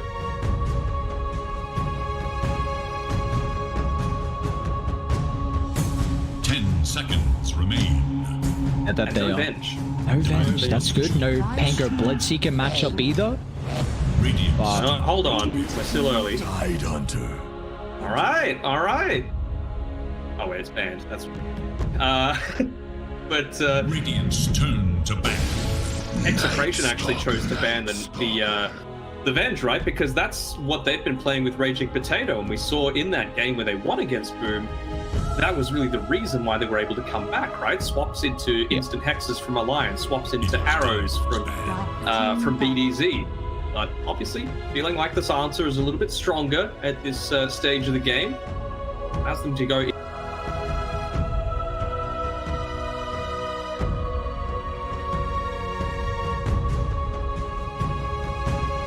10 seconds. 5 seconds remain.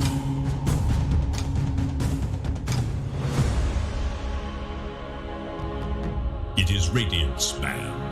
It's interesting with that Venge ban because they also have first pick on Execration. So maybe they're just like, you know, let's try something else. Let's get rid of the Venge. We know if we leave it in the pool, then Army Geniuses are without a doubt going to pick it up. So maybe they're like, you know, we just want a game without a Venge in it. I don't know. I can't see much other reason considering, like you're saying, I'll take it.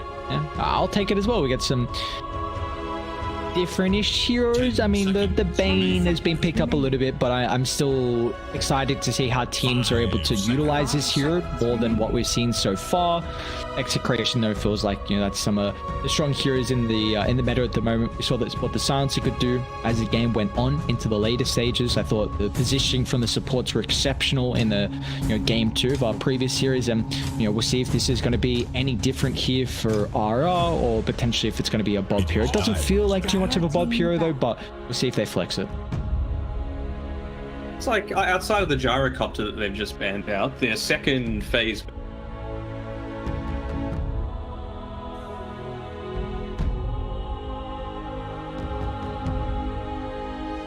10 seconds.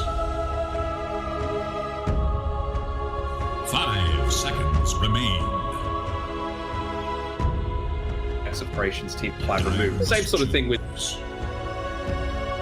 Night in today, and provided you with a little bit of a reprieve against getting at your face. Although for the Bane, he's going to be hating himself. The Night Stalker run at you. Very rare that you're going to be able to get the Nightmare off onto the Night Stalker before he gets onto Crippling Fear. And even if you're able to get the Nightmare onto yourself, it's as simple as using the Void and continuing to put the pressure on. I feel like it's going to be very challenging for Bane to have a strong game unless he absolutely bodies the lane. Which we do see often a Bane can do so. Like he's a very strong laning support. You pair him up with another strong laning carry, then those two can just make it very difficult for the enemy team's side lane to play into. So we're still waiting to see what DB's hero is going to be. They can flex the Tide if they want to. I feel like that'll be not necessarily the case. It felt like it was a very situational draft we saw last time. Radiant's turn to pick.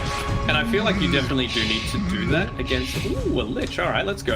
I feel like you really need to make sure that this Bane is paired together with a strong laning support, right? Because against the Night Stalker, if you're just relying on the Bane to kind of create space for your carry, then it doesn't really work against a Night Stalker because he's got good armor. 5 seconds to remain. Slog. Gen as well. So the way that Banes win a lot of their lanes, if it's like a one-on-one matchup, is that with the Brain Sap, you end up being able to trade better than the enemy hero. Something really aggressive that's going to be able to pair together with the Bane, so you can actually end up killing the Night Stalker in lane and preventing him from 5 seconds. Some solid kill potential against the Tide Hunter with the Slark and the Lich, though. Just good blood. Just do it. It's an exceptional game. Beastmaster. Were you wanting Bloodseeker? Yes. Yeah. They picked the... No, it got banned. Radiant's turn to ban. Immediately as well. Not even a second thought about it. Dude, that's such a good Bloodseeker game. That's such a good Bloodseeker game. Night Stalker, Slark, the lane with the Bane is exceptional. It's one of the hardest carry matchups versus the Slark to play into. And now you pick a Beastmaster who, yes, I'm pretty sure the lane's decent versus Slark. But as the game goes on... Is it the lane? Like, this is a Tide Hunter picked up, remember? I cannot imagine they're going to put Tide versus Slark. No, but where do they put it? Like, they picked this Beastmaster knowing that the Slark was in the push, so is this a mid-Tide? The main guy has played it previously. It's either a mid-Tide or a safe lane Tide. But if they go safe lane Tide, then I think you need a win condition, like we saw previously, how they played the Gyro. And the main guy was able to transition into just absolutely dominating that game. I really hope they don't Dawnbreaker into this silence. They've done it a couple of times and it hasn't worked out too well for them. Dire's turn to ban. We'll see what's yet to come. I mean, is this all in? Like, this both teams feel like they've got pretty aggressive drafts. Lark, he increases in effectiveness so much if you're able to play on the enemy side of the map and just completely remove the vision that they have. Like Army Geniuses have a farming draft either. They want to get aggressive, they want to push forward as well. Maybe the Tide Hunter, between Ravagers doesn't be able to sit back and get a good amount of experience and net worth, but Dire's turn to pick. I was just thinking as well. I wonder if this this Beastmaster is what Bob said he wanted to play. So is this like a Mamang Daya mid Beastmaster, you reckon? Then it's the Tide Hunter. I don't know. I'm a little confused with what Army Genius is. 10 seconds remain. believe they're looking for win condition 2. Now, I'm not certain. 5 seconds TA remain. was my best bet, but that's banned. Lena's gone as well, which is one of the other solid ones in the mid lane. Huskar! Choose Okay. your hero. Well, we didn't keep Good this old in Army mind. Geniuses. Yeah, nothing changes. When we saw them.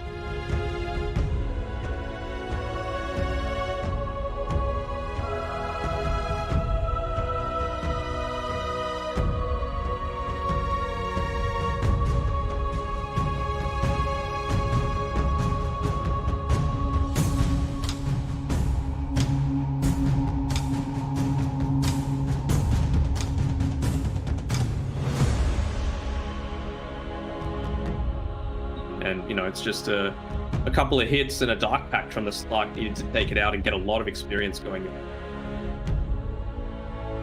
10 seconds. What are you thinking? 5 I'm just confused why Tiny and Silence haven't been picked.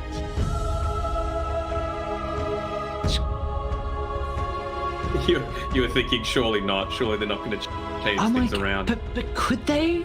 Like, I feel like Silence at core this game's kind of dope. Against two beefy heroes like Tide Husker, you just stack up. You don't play as much for the glaive stack anymore. But like you But like needed- against a Husker, it's going to be so hard, right? Like you get jumped on, you're dead every single time. Is the lane not better though for the Silencer? He's pretty immobile and the attack range is decent. Maybe that lane still probably goes really bad. Like that's what I'm also thinking, that the lane goes a lot better than what it would have for Tiny. I mean, are we going to see, what is it now, 3 different Tiny games where against the mid laner he's just able to toss you back underneath his tower? Because Husker, not the greatest attack range, so could be looking to put himself in a vulnerable position, and we know that Huskars like to be playing on probably less than half HP just to get max value.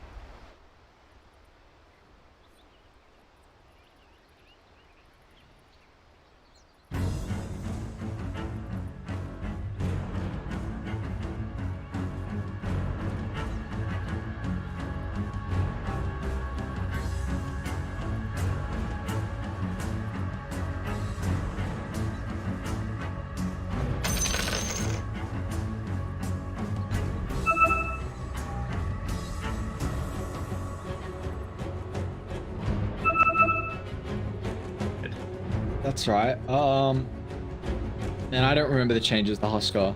I'm pretty sure that was it. It used to give, like, I think it was 40 or 50% healing reduction. Yeah. So now it can also, the fact that it can be cast while disabled is pretty significant, although not so much against the Silencer with his Global Silence and the Crippling Fear. Disabled doesn't count silences for that. So it's really only going to be good against the Lich with the Sinister Gaze and the Tiny stun combination. But it could be enough. I'm still a little bit worried that he's going to be burst through.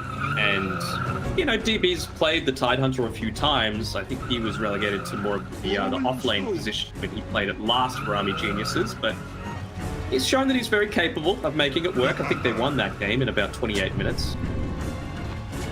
Oh no. Mommy. Oh no. The boar sees all. What? Smoke get popped. Wommy was just... I think Limp popped there because I thought the Tiny was down to the bottom side of the triangle. I didn't think he was in range to pop the smoke. I thought he went to the left. Consider yourself warned. Oh, God damn it. First blood. BT. I know your thirst for first bloods can never be tamed. I mean, we've seen some crazy pre-horn battles lately, and I'm asking for more. What is this? What region do you think you are? Continue with the action. Please the crowd. His fingers are faster than Bob's, being able to snatch away that bounty rune. Is that a 3-1 actually? Wait, 1 or 3-0? 3-0. Maybe the board They use denied? the board to deny, yeah. All right, nicely done. Bit cheeky. Look at the board standing right outside the tier taunting. 3 of the enemy base. I had a game today. I wonder if it's got enough HP to do it. Probably not. But I had a game today where I had a mid-Lycan on my team, and he sent his wolves inside the enemy base and sniped the couriers that were standing outside of the town. He got 3 of them. Wow. What? Dude, what? That is... I was happy, you know, just any little extra experience. I'm more than happy to have that. I think he even got the mid career, which is obviously the most important one. Damn. Mid-Lycan, that's the way to go now, it seems like. Just sniping couriers, okay. Honestly, it doesn't even need to be mid, right? It just...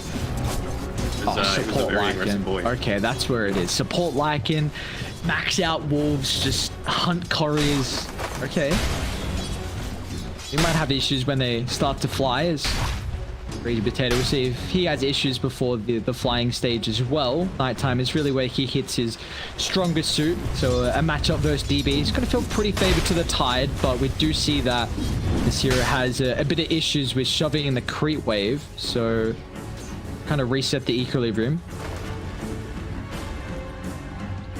At least for this game, you're not going to get punished by playing the Bane, right? Like, he's not against a lineup that's just going to all-in push onto you. Show definitive weaknesses of not being able to clear out any kind of creep waves. If anything, you're the ones that are going to be taking a bit more of an aggressive stance as soon as Wami looks to build up into that Helm of the Dominator first and foremost. BDC dead? He could miss. I don't think it's going to matter. Quick brain sap. UK just picking it up, and Nightmare, man. it's only fitting to drop that voice line afterwards.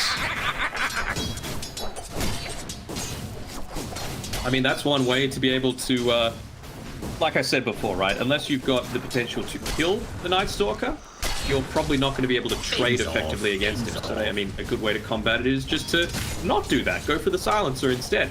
Squishier, 2 less armor, and not anywhere near the same level of HP region. Less than half the HP region of the Silencer. That's kind of stupid. Bottom lane, Denied. it does seem to be that Tino's having a pretty good time. So, again, pick the Beastmaster into the Slark. I thought the lane was going to go a bit better for Beast, but looks like Slark and Lich are having a solid time at the moment. These are heroes that can get very aggressive in the lane as well from either team. So, I feel like we're going to have a lot of brawling breakout very shortly. Yeah, for sure. I mean, you've got an aggressive lane here. RR, he's opted to go the point into the Frost Shield, so pretty standard. I think it depends on how much mana's been used in the lane. Sometimes you can get really good value out of that Sinister Gaze, and you just see they're looking to target the board as much as possible. Resulting in about half a level experience lead right now for Execration on this bottom side, and they've even got a full creep wave coming into them. I'm a bit surprised that Tino went 2 points Essence. I don't know how much he's going to be harassing. I feel like it's a heavy committal for the kill, but I don't know how much like you're going to poke and prod the Beast. Yeah, I kind of agree. Top lane, Like, Rage Potato. I remember Falling Kira's DB just gets in range for the Anchor Smash. Some solid body blocks as well, but unfortunately the Anchor Smash just a bit too long of a cooldown. Finally, the extra bounty. They put any more than 2 points into the initial shift, that's where I'm going to be thinking, you know, what the hell's going on? But I feel like 2 is still okay, right? Like, yes, you're not going to be trading too well, but the value of it doubling the duration is pretty significant. If you're not trading well, what's the point going second point, though? I know. I'm just trying to think what he might be having in mind. Maybe just the fact that now the Lich is at level There's no 3. way Bob Solo kills a hot... Dude, what? Just fell off. How? Did he toss him under the tower? No, he No, chased it. he didn't even do that at all. How's he got more I haven't been watching the lane, I'll be honest. I haven't either. I have no idea how we're seeing Tinies do exceptionally well in a lot of these lanes. And now bottom, they showed the hand of the Earth Spirit to try and help out that Huskar, and now it's A lot going of to essence force shift back. Swami to reset, but Tino's not given an opportunity to. As the Selv, is Tino going to dive for it?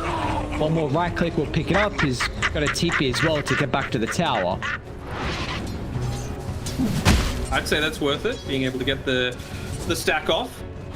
You do give up a kill in exchange, and it was a Bangor is used as well by the Lich to make sure that they ensured the kill. But I mean, this is why you pick a Slark, right? You need to make sure that you're dominating the early stages. They're not going to kill Memengdire again. Thinking about it. Being mindful to keep the creeps down in the river while it's nighttime, so as to not reveal too much out of RR's positioning. Dire's top tower is in danger. Play around that nighttime, and does that scout out the fact that he's juggling? Yes, it does. So you can see Bob changes up priority here, looking to push in the wave as quickly as possible. And then when Huskar is going to look to try and rotate to prevent the tower from taking too much damage, that's when they're going to look to go. And I don't know, this year, I hate versing this hero. Look how much they're just warding around the area. There's no farm for you, good sir. Even blocking up the hard camp by the tier 2. I feel like it's not busted enough to get that much hate from me, you know? Like, if it's really strong and it just feels like there's nothing that you can do about it, I feel like that is when you descend into the hatred category. TA was there for the longest time, and she still kind of is. Huskar, there's a reason it's not picked constant. Without a doubt, you can't say versing it is enjoyable though.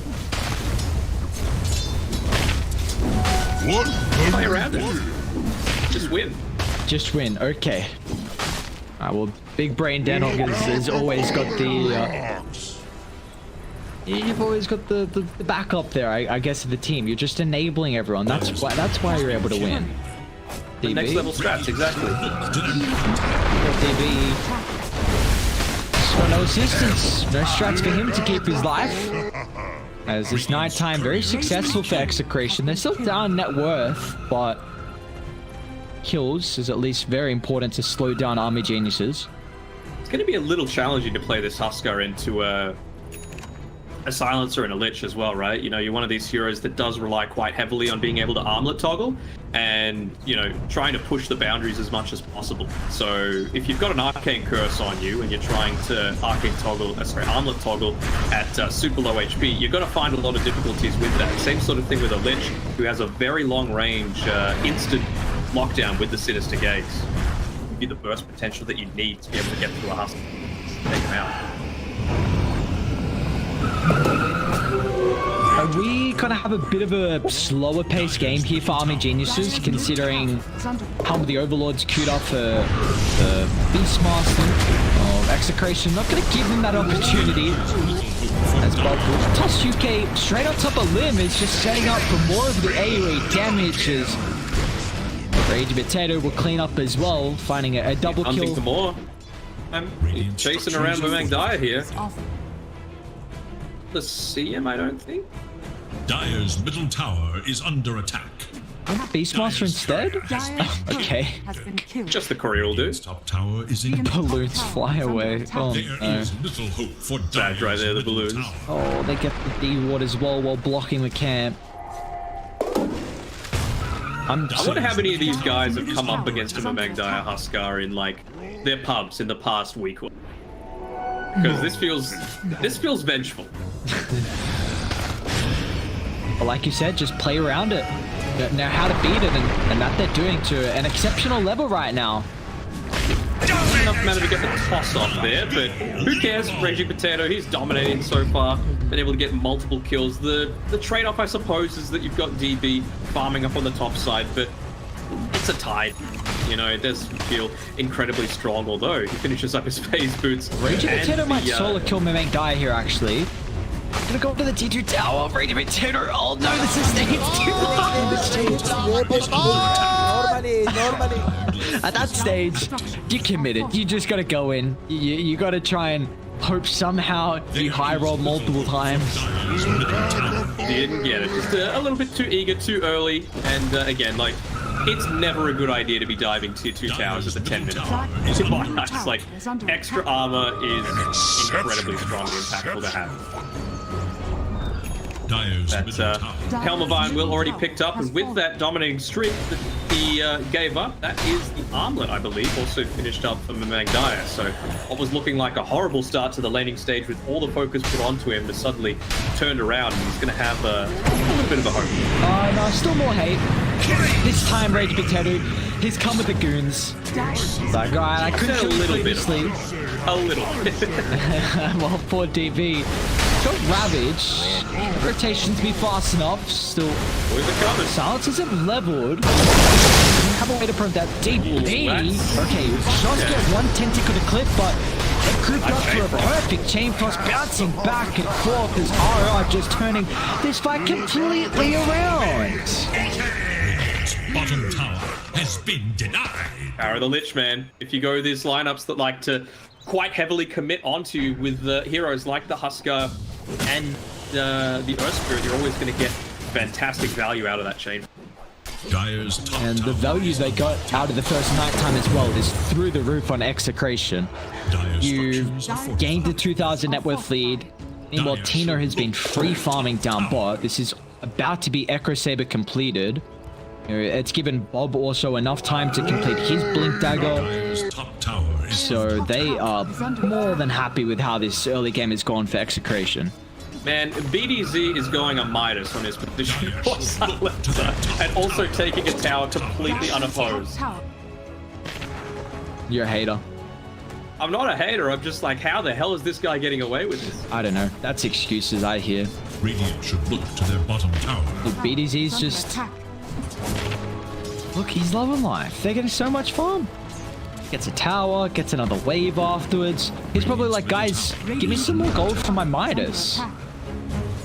Come on. Give me everything. The Rolling Stone.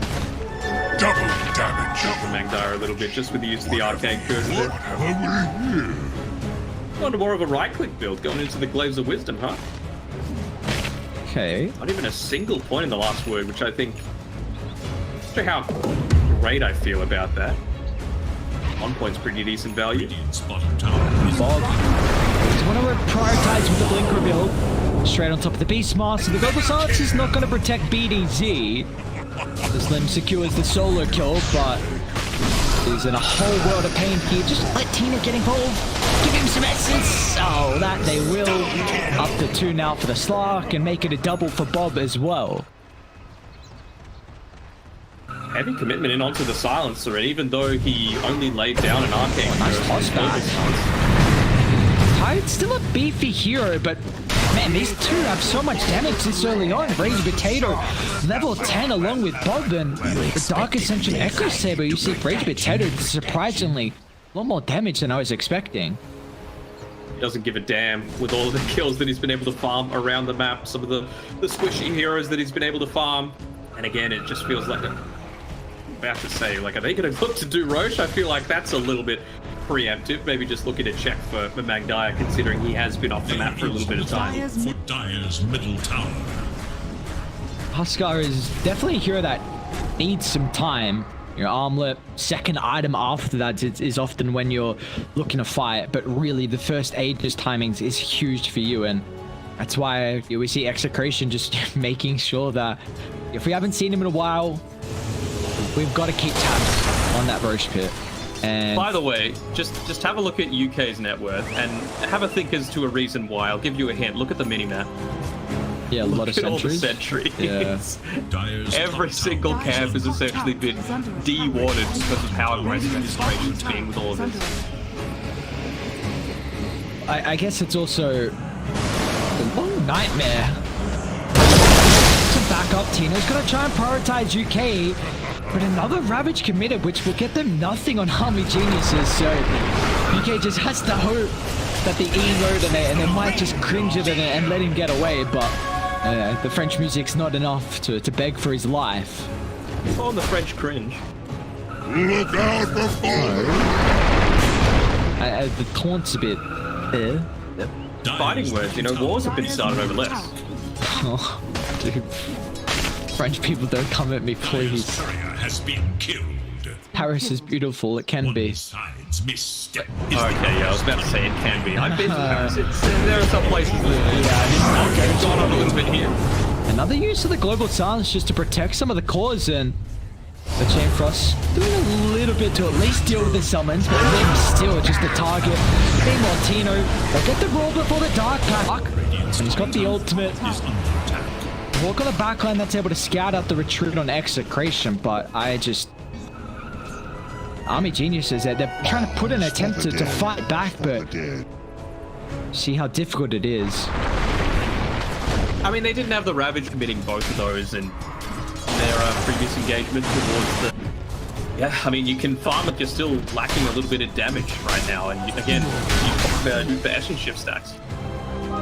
Arcane It's an early GG, Eager to know. but A bit early to pick up the Arcane Rune as well, I believe, on DB. Obviously, you want to make sure that someone like Bob doesn't have it, but if you waited 15 seconds or so, you would have been able to have that Arcane Rune Ravage with on the Huskar here. He's level 12. The I guess definitely looked to take a team. Try and do it around the boat. I was thinking maybe they might have tried to attempt to, obviously create a farming in the area instead. Top tower. Radiant's bottom tower. what has he got right now on the Huskar? So BKB Dire's after this. Anything you can hope for? bounty. They're gonna look for a Right, it's smoke. not too bad for him. They got any Hawk Vision at the moment? Dire's Nighttime, so it's not the best. Providing the safety, unfortunately, and Genius lineup is, so you get a ton of value out of the Frost Shield. It's nice that at least be some vision through this game. Like it feels like you're just gonna have no map to play. Some of the summons surprise Radiant. They get down with Rage Potatoes, Crippling Fear as well. Will make sure they prevent DB positioning the Clays, so even the Slark could look to get involved. I don't think you hate that on Army Geniuses. Like, again, they don't have super strong roach-taking potential. I guess the fact that the Dark Ascension wasn't used still makes you a little bit... As this Earth Spirit's up, I still think you can look to go for a kill. Ravage wasn't used. To try and take a team fight and then convert that into either T1 mid or roach. Rage Potato? That's a pretty big wave. It might have seen the Bane in the... Yes? Was he on a plane? He was on Jetstar. I'm worried about Tino, man. Worried about the level 16 slot? Yeah, that's top of the net worth and almost has sky. Trying to make me go on to him, but I think you should be able to get away, UK. Just Radiant's middle tower. This is a slot. not going to have another fight without Global Silence available again. Although the Overlord again. The Ancient Black Dragon, it's going to be able to help out. What, and this actually amplifies the...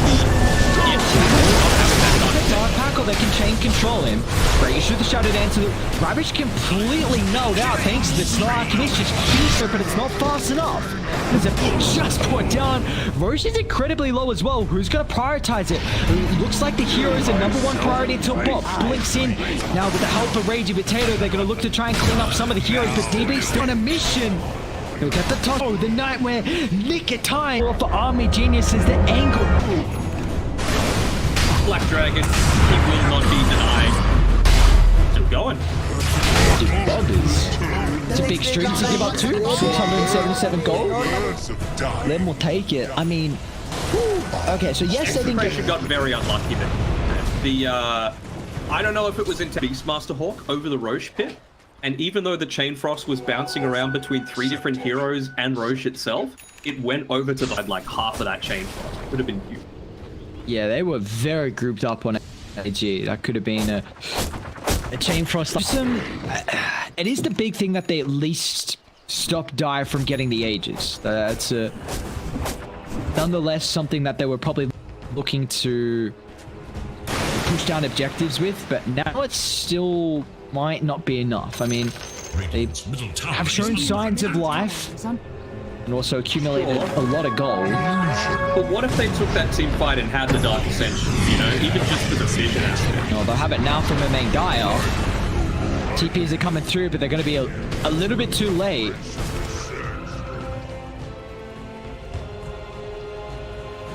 Well, UK. Try and get another with the use of this. Yeah, UK's going to be target number one. As long as you're getting in on top of him, there's nothing that a squishy little bang can do. Even Bob's going to jump in as well. Catch up the Earthquake. Wommy's still sticking nearby. He's got DB on the back line with Ravage available. Range Potato, okay. Can he get to save? No. Speed Force. Oh my lord, are they going to go back in now? DB is pretty tanky. The toss further and further away from the defensive factor of the tower, but they're going to be cautious and drag back into the chain. Cross a beautiful setup once again from RR. Looks like this game is a fight back for AG by the Roast Pit, but Execration going to make sure this doesn't continue to be a trend as they hit back. Oh, it's a couple of Ravages now that really haven't turned out the way that you would like them to. And remember, this is a quote-unquote position 1 Tidehunter, where a big part of your impact is having that Ravage to be able to get off your full complement of spells. You know, if they're not grouped up together to use the Anchor Smash, all that net worth that you've been able to obtain for yourself is just going to result in nothing. Dire's middle tower is under attack. Sloth is a tricky hero to kill, I tell you what. 3-1 and 3. Ag's next item. It is tossing and turning between the shard or the scepter. Looks like he wants the extra catch here.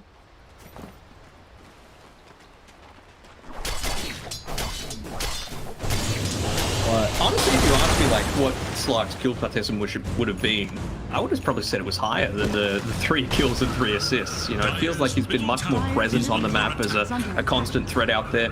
At least, and this is the big gripe that I have with a lot of Slarks, is that he's gone the build that's going to enable him to farm. Obviously, the Echo Saber having that mana regeneration, not as much as it used to be, but the double hit. And then, of course, the Eye of Skadi to give him a lot more protection. It's not like he's gone into, you know, some sort of Shadowblade build and then continued to farm. Shadow build is what you buy. Shadowblade is what you buy when you're looking to try and get kills on the map. Dire's top tower is So it did.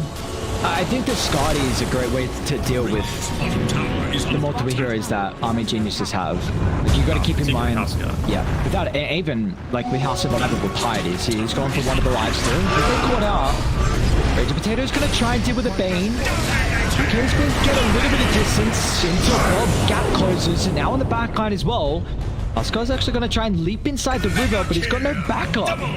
This just cuts out the fight in half to attempt a TP, but they've got an instant way to be able to cancel that. He'll stand his ground in man fight, but he just doesn't have the damage. And simultaneously, Tino is starting to stack up the essence, making sure there's no escape for DB. You don't care about taking the Tigers. It just gives you more damage and more stats to be able to take objectives afterwards. He's up to 37 stolen. They're looking for Wummy as well. An incredible toss to make it another 5-man wipe and more perma agi. is under attack. Tasty Essence, he's looking to build it up further and further. I'm surprised that he didn't use the Inner Fire there on the Huskar when he was getting gone on. So, you know, 5-second disarm against a Tiny who, you know, at this stage of the game, it's pretty heavy farm. It's not Bob not relying entirely on that Avatos combo.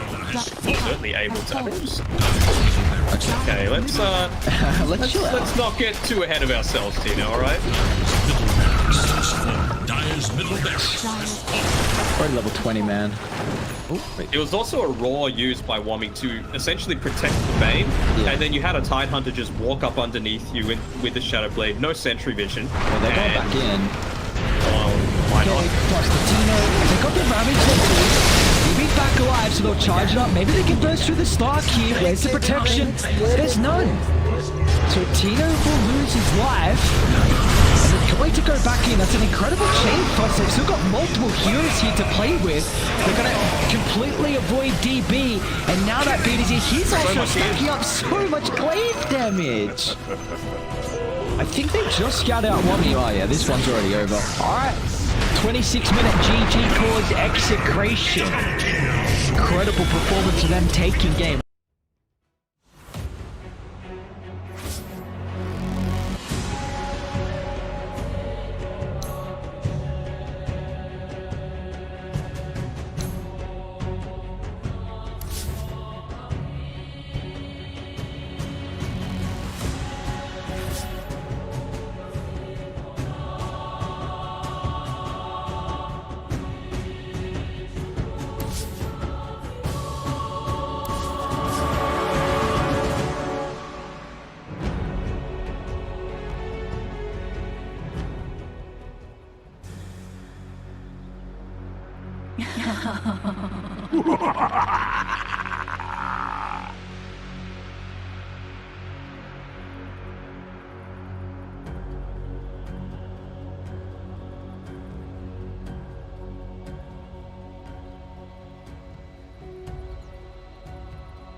You didn't see that coming.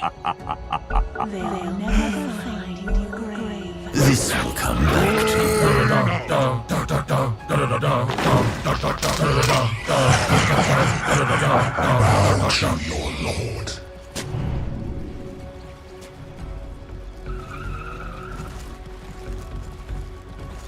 Ah!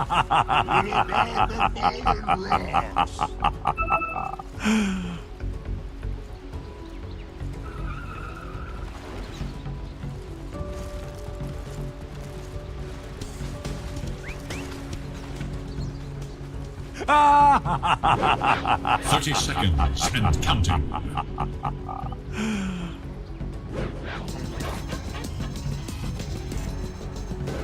I'm dead. Rock on.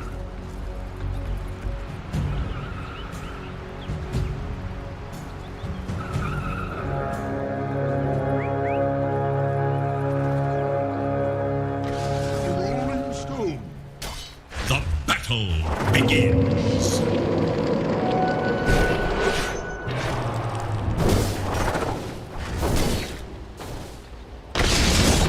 This is the very definition of first blood. First blood, bagged and tagged.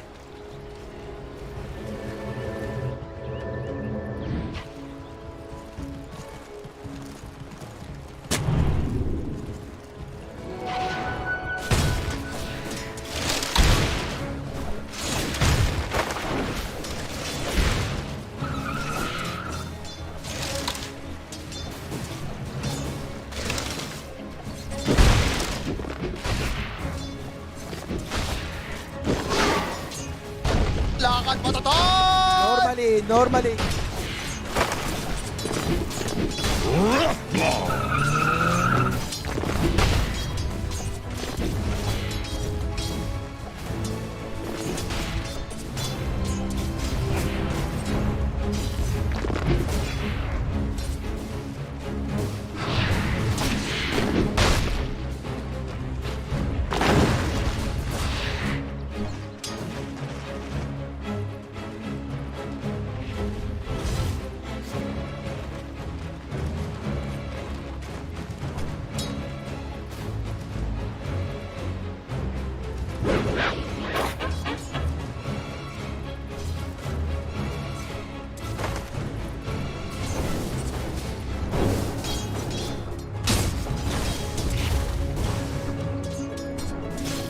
Denied.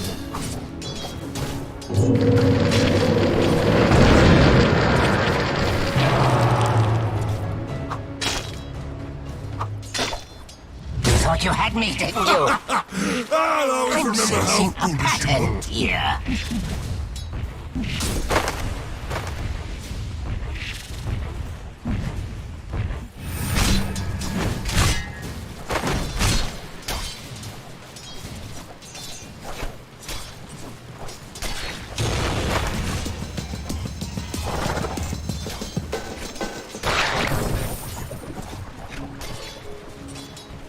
Dire's courier has been killed.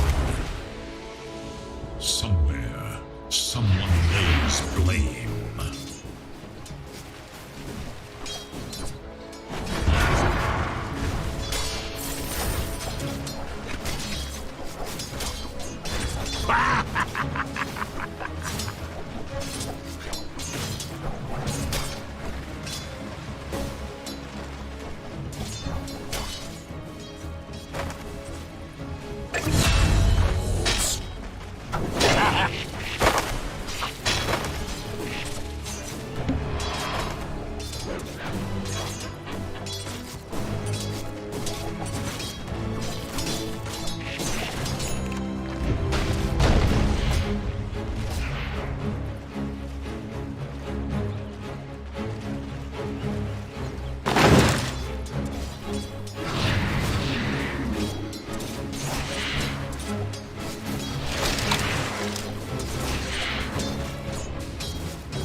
Radiant structures are fortified.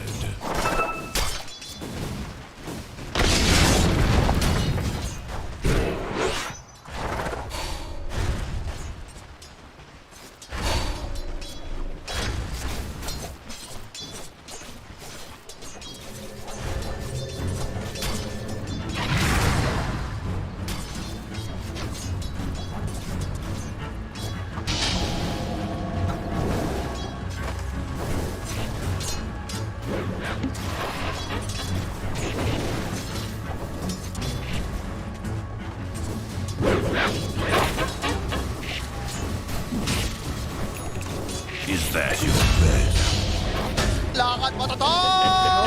Normally.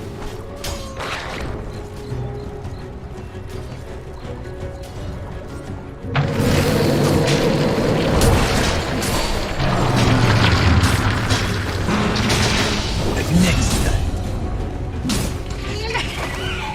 Most gallants are complete idiots. You're not so bad.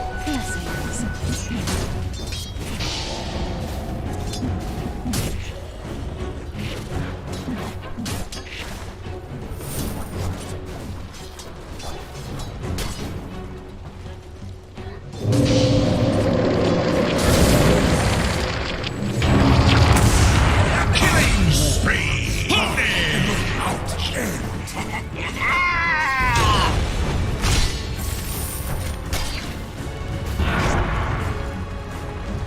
You thought you had me, didn't you?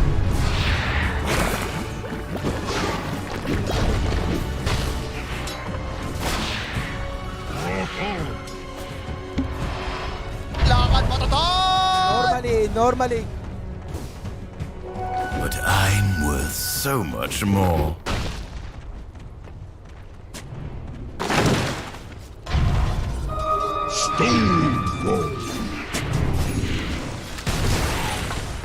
Dire should look to their bottom tower.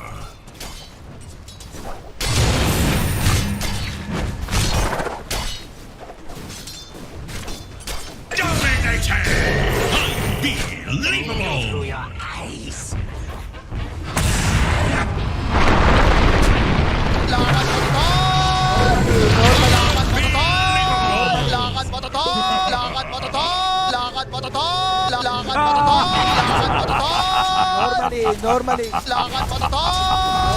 Normally. Dire should look to their middle tower.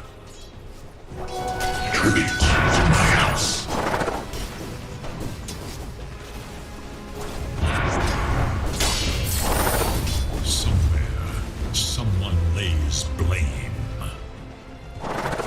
Radiant should look to their top tower.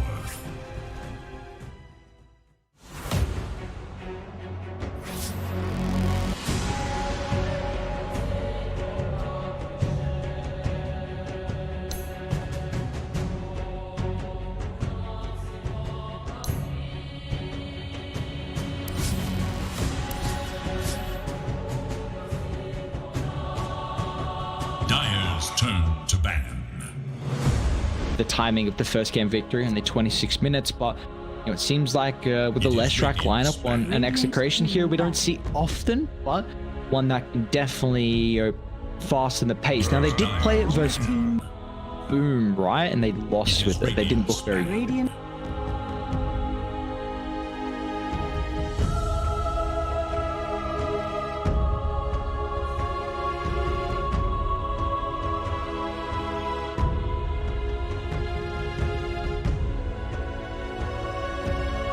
10 seconds.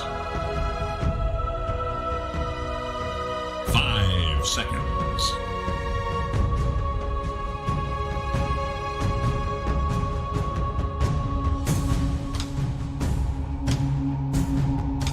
Dire's turn to ban. Dire must choose. Well, thoughts about the tide getting picked up again, though? Like, I don't know. I really didn't think we'd see this hero.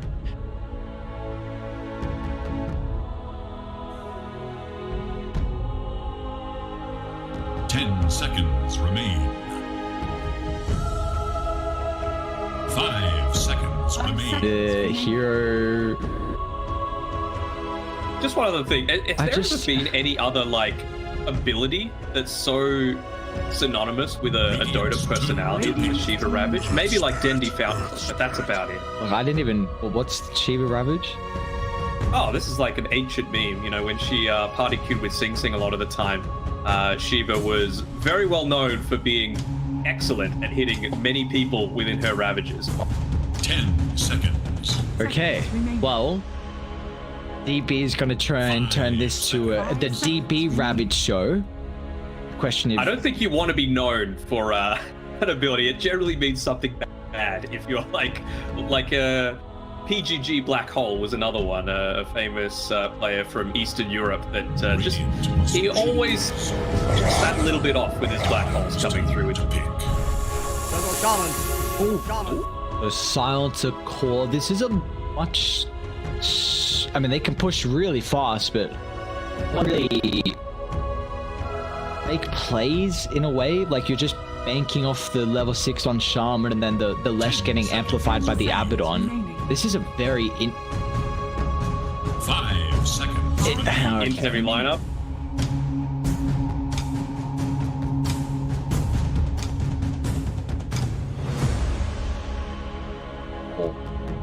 Radiant's turn to ban. Riki. I think it's going to be a Raging Protect.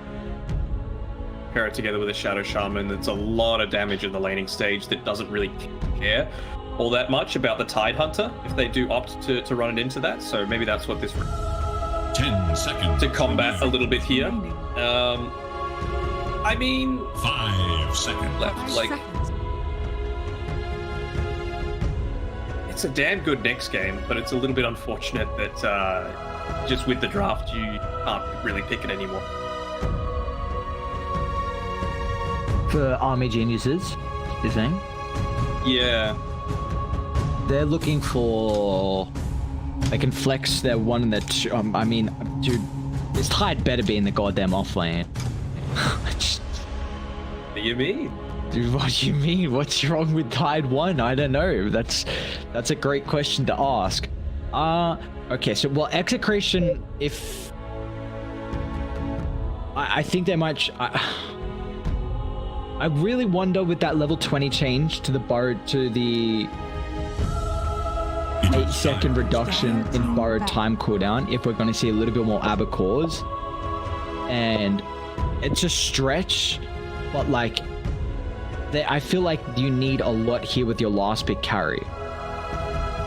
For both teams, honestly. Both of these teams are still lacking a lot in my eyes, right? Like, Execration. They've got great tower push, they've got good team fight, they've got...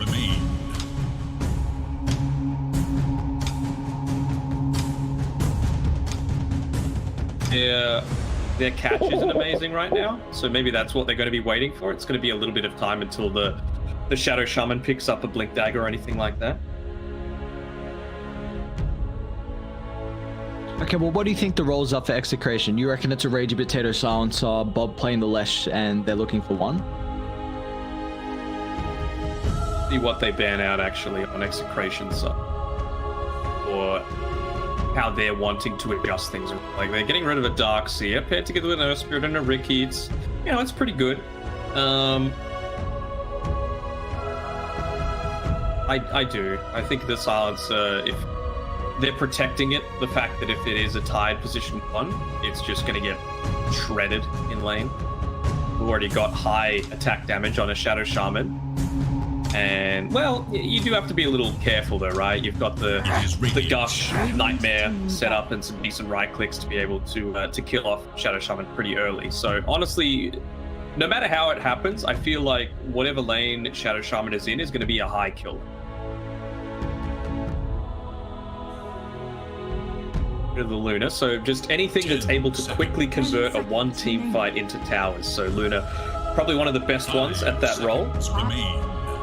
What even is there left? I mean, Terrorblade, it feels a little bit too cooldown reliant. Tino hasn't been playing it a ton. They've got a bunch of ways to get it onto the backline, so you can't go something like a Drow that's a little bit too squishy if you are able to get it onto her.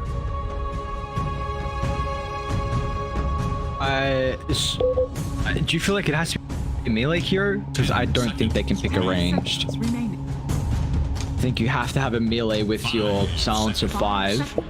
So you could, I mean, Slark, it's banned out, so don't worry about that. I was going to say the matchup versus Ricky is not the greatest. The only ranged hero that I could potentially think of would be a Morphling, just because I feel like if you're able to morph into an Earth Spirit or a Ricky, you get good value out of it. Tiny instead. Because typically you want to be able to chase down someone when they've got the Arcane Curse. Right? They typically are just trying to disengage as much as possible, but you really want to force them to try and fight you so you can go for an aggressive waveform. They're going to go the Tiny instead. Again, look for more of this repositioning. Bob played a fantastic Tiny in game number 1. So then is this... Couldn't be in a bad position 1, could it? Or do you reckon it's just more safe to be the Lesh about? What? Yeah, that's what I thought it was going to be. Now I'm a bit intrigued. Army Geniuses though, they're looking for... They believe it's their offlaner, potential flex with Dawnbreaker. Are there any holes that they would like to fill real quick? They've got decent initiation, the damage is alright. Decent in magic and spell. It does feel a little... They can't take towers, and it feels very reliant on hide outside of the Ricky. So how are they going to be able to combat that? You have the Dark I feel like was a pretty good ban. So Tinker. Select your hero. It's a pretty good Tinker game. Very good Tinker game. So Tino Tiny, okay. the Tino Tiny. Very cool. I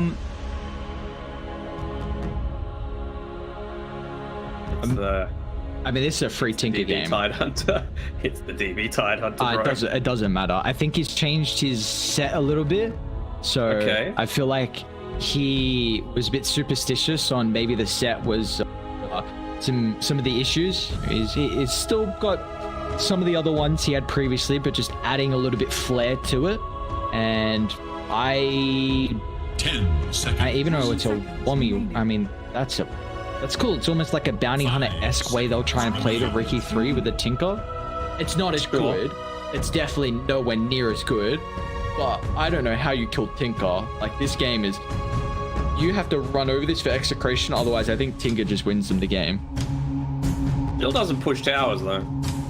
Unless DB eventually goes into this, you know, Echo Saber build that he does, and then eventually into Yag Shard, then maybe it might help them.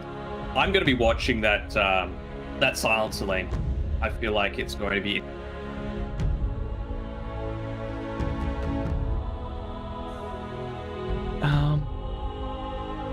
I don't know how people do this thing with their hair. Like, your headache already. Your headache just already. Pushing it back. Yeah. Sometimes you don't have long enough hair. That's why. I have to do that sometimes. You just gotta get it out of the face. It's understandable. You're not growing the hair. No. If I could go to a hairdresser right now.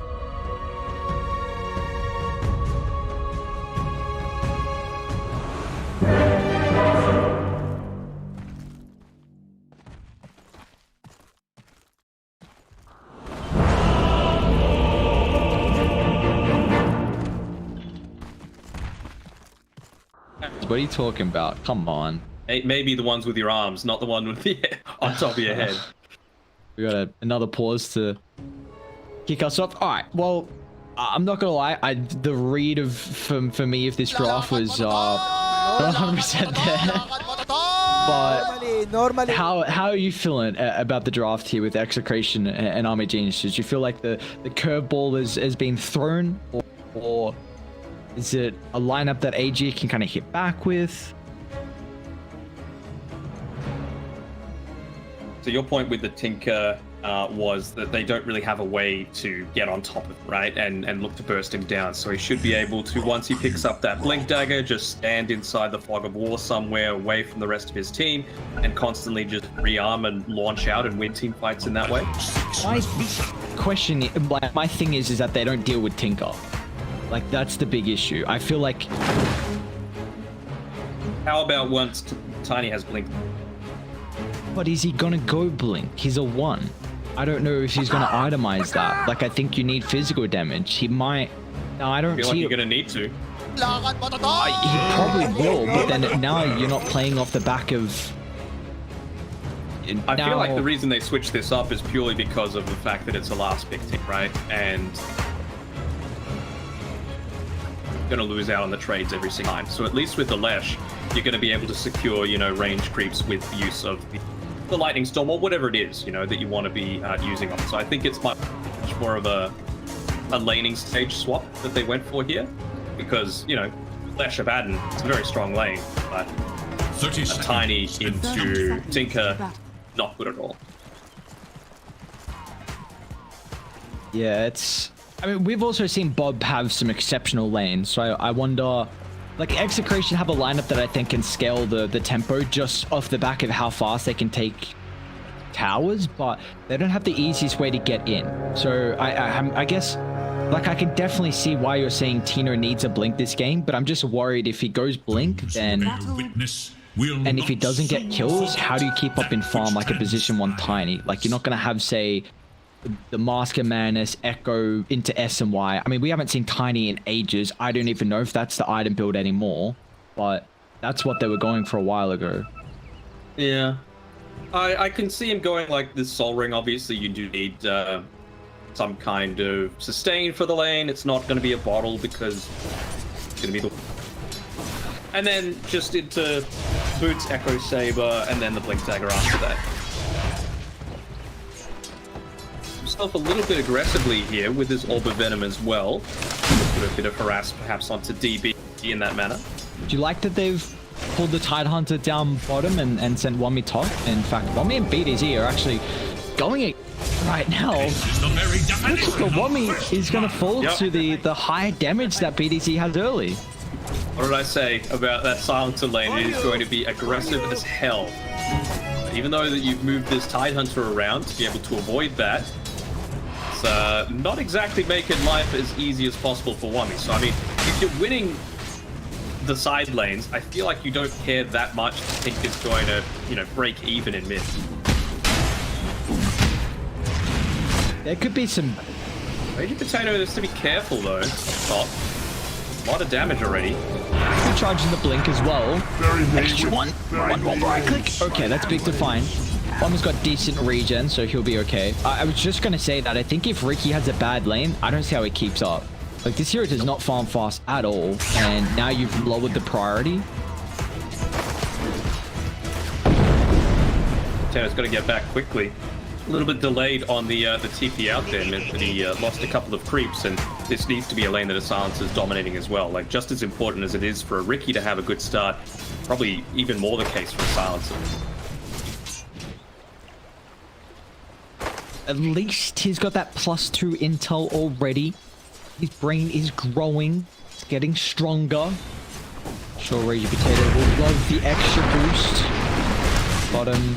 With DB. It's going to be important to find the silence, but then DB enough space to reset his positioning, and now with the XML damage mitigation, they're going to be able to pick up the kill before DB dies. He will. He's way too tanky for Tino to find a secondary.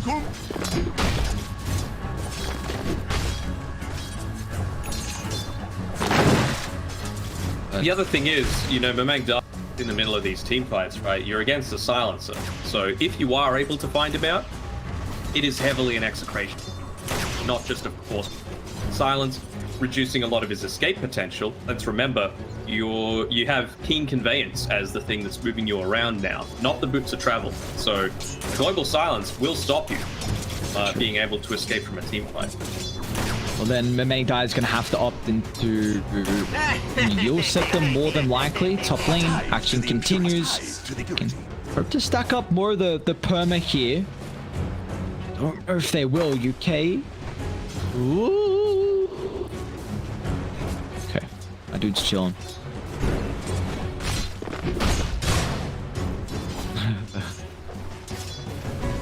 How much intel are you expecting them to get out of top lane?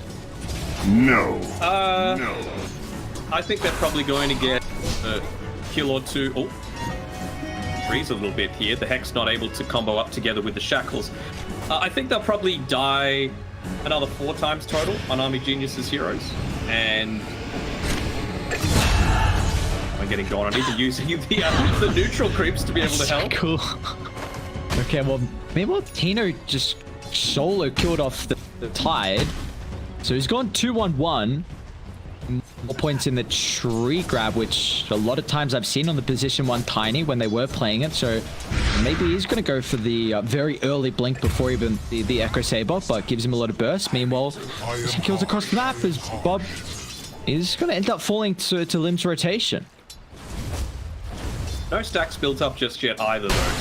That's the thing I'm a little concerned about for Execration, in that in order to enable you to get onto this tinker before he reaches his timings, you need to have a really farm left track. And I don't feel like you've quite enabled it just yet. You know, he was placed in that mid lane out of necessity, but you got to help him come back somehow. This early rotation from the Lesh.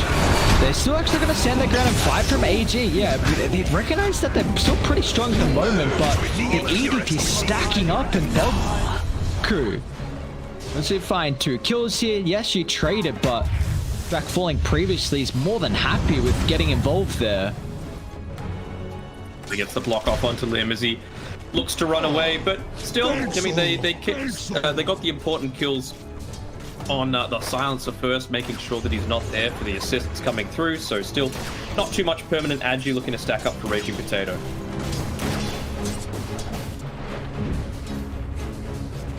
Is there a team that is happy right now with the laning stage? I mean, with 5-5, net worth lead looking very even. Were you expecting lanes to go worse than what they did, though?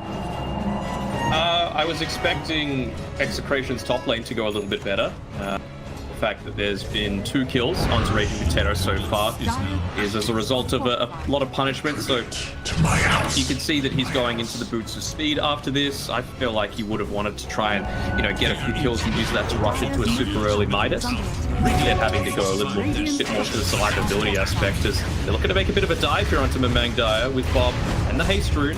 There's some big issues right now. I don't think Lim will be enough, and might run into the Earth Spirit, but it's like they're just going to try and put as much pressure on the tower as they can with the catapult timing. This is a great movement, and kind of lucky they got the haste too. So a very early tower from Execration picked up. Dire's middle tower has fallen. Then you just need the 1 point in the Curse of Avernus to be able to assist with taking out that tower super effectively. So now, suddenly Mamang Daya doesn't have quite as much safety if he does look to come back to this mid lane. Top though. He's back here again. He just TP'd previously. Looks like now he might see a bit of a window to find these kills. Another missile flying through from afar, thanks to Ricky to scout out, and that's enough to get the kill on Raging Potato. They've still got more missiles coming out. The incessant spam, is it enough to be able to get the kill on BDZ though? They've got to be cautious how long they stick around, as a Bob will finally reveal himself through the tree line. So much damage. Just layering it. He got 5 sets of rockets. Did they reduce how much mana that used to cost? It doesn't look like it. I swear you never could get that many missiles out at this stage in the game, though.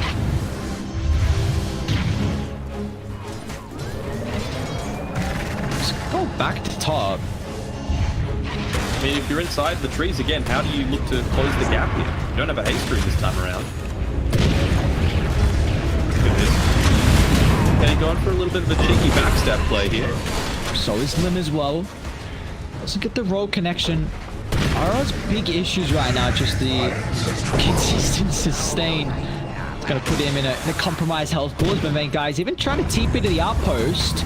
The roll to set off Lim, might even be able to kick him back. Still on cooldown at the moment. They haven't refreshed the missile just yet, but it looks like the laser from the main guy is enough to find the kill. Raging Potato would love to get some more perma intel, but the body blocks from UK will prevent BDZ to get in range, and they're going to be careful, man. You've got to stop the Tinker from just constantly spamming out these missiles, and as soon as they see multiple flying, BDZ has to reposition himself back to the triangle, but Wami will not give him an opportunity, as even the main Daya catches out Raging Potato.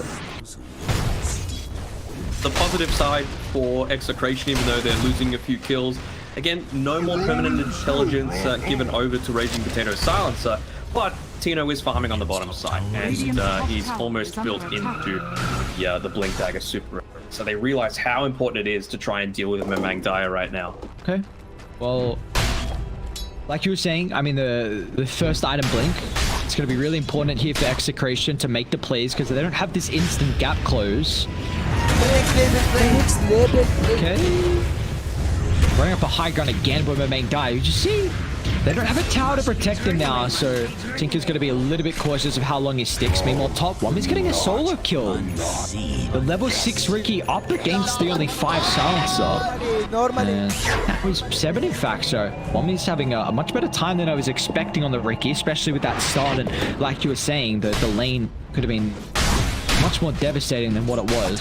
To the impurity. Yeah, you can see Raging Potato, he's always wanted to go into this Hand of Midas. He was forced to go into the Boots of Speed to try and save his life a little bit, but still ended up going down 5 times. If you're ever up against a Silencer core, the way to beat it is just run at it with multiple heroes, because it does not have comeback potential like a lot of these others that can just, you know, go into the jungle or quickly take out waves. The dagger is completed for Tino. Looking at TP mid, still there's a consistent defense from Army Geniuses. They really don't want to give up another tower for free. We saw The tier 1 mid there was no answer. TP's got Ravage and Hood. He's probably going to look to TP top as well, but might be a bit too late as the tower's already fallen. They saw the rotation coming up from the Tiny and Shadow Shaman as they're going to try for a smoke here. Yes, they will, but it's underneath a dire observer. Kind of surprising that they attempted that, but still catch him out. It doesn't use it on the Riki, unfortunately, so catch out Wummy. And I guess the successful reveal of the blink, like you were saying, the smoke underneath. Thought they weren't going to get anything out of it, but they just weren't able to rally back fast enough. Now it has given time for Mamang to complete the blink dagger for his own, so we'll see how this item is going to help out the Tinker further.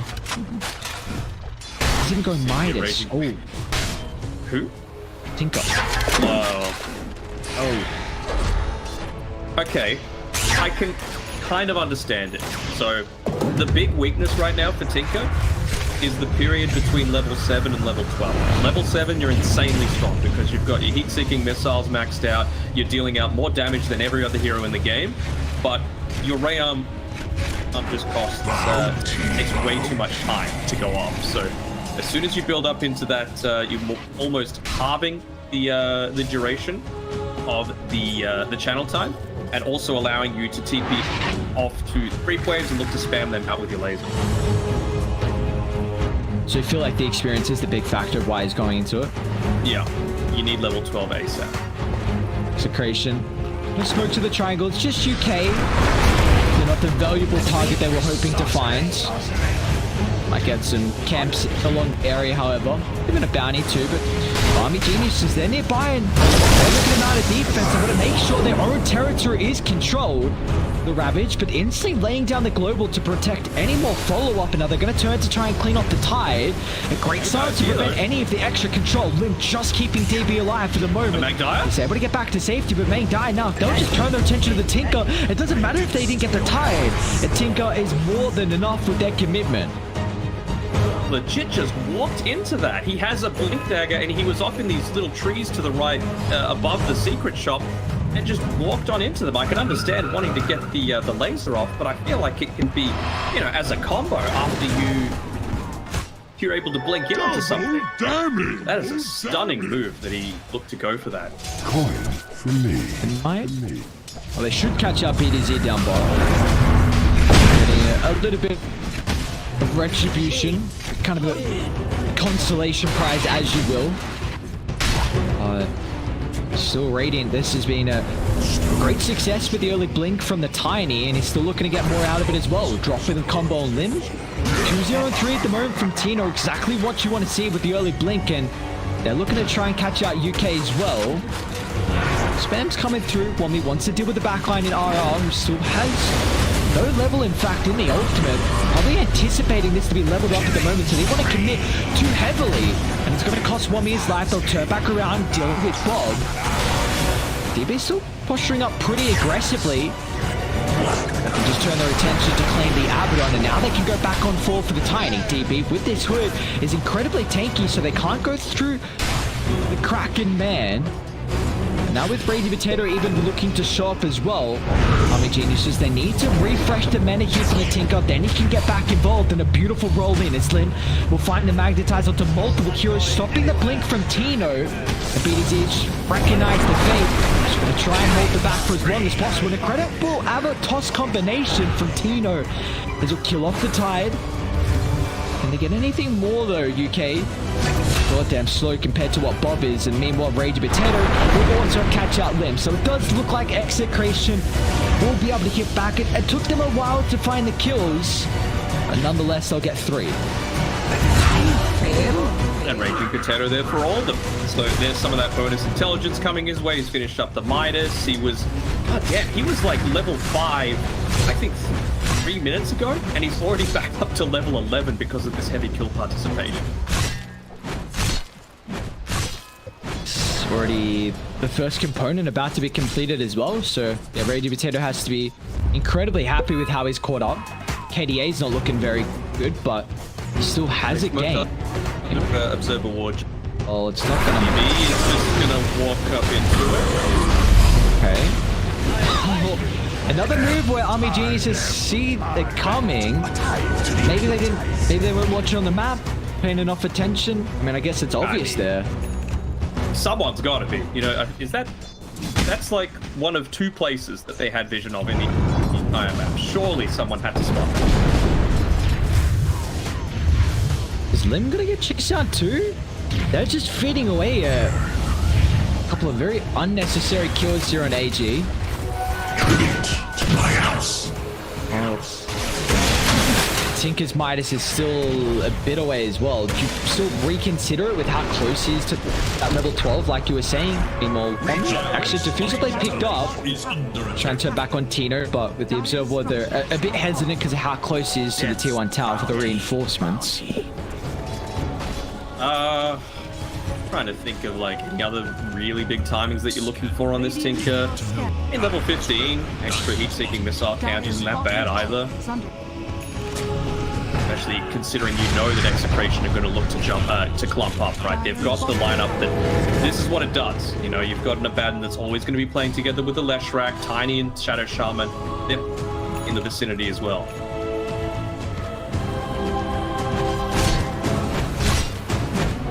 He's going back into Aghanims. Oh, they caught out Tinker down bottom. He didn't even have a blink. He just ran on forward. Looks like Renegade wasn't expecting this. The Nightmare not enough, and they even make sure to drop the Global Silence to secure the kill. It's well worth it, and it's a lot of unreliable gold lost as well. Not even wanting to commit into purchasing the recipes that he doesn't. So it's a big mistake. Like I agreed with you. Just a deal. 3 deaths here, and you see it's slowing down the farm here. The main dying. Well, for Execration, they're not slowing down at all. 6,000 net worth lead. Bob's working into a Bloodstone as his next item. Looks like for Rage Potato, it's got 2 components, almost a third, and for Tino's Tiny, an Echo Saber. So they are doing very well to find the farm across the map. This is exactly what you needed out of your Tiny, right? Like, just the burst potential to be able to lock you down. It's not like they even have any save outside of the Nightmare. I mean, though UK is a solid player, you just don't have the net worth right now to be able to get yourself. Try with the Tumbler's Toy, I'm sure, but it's not going to work out. Invisibility. Ability. All right.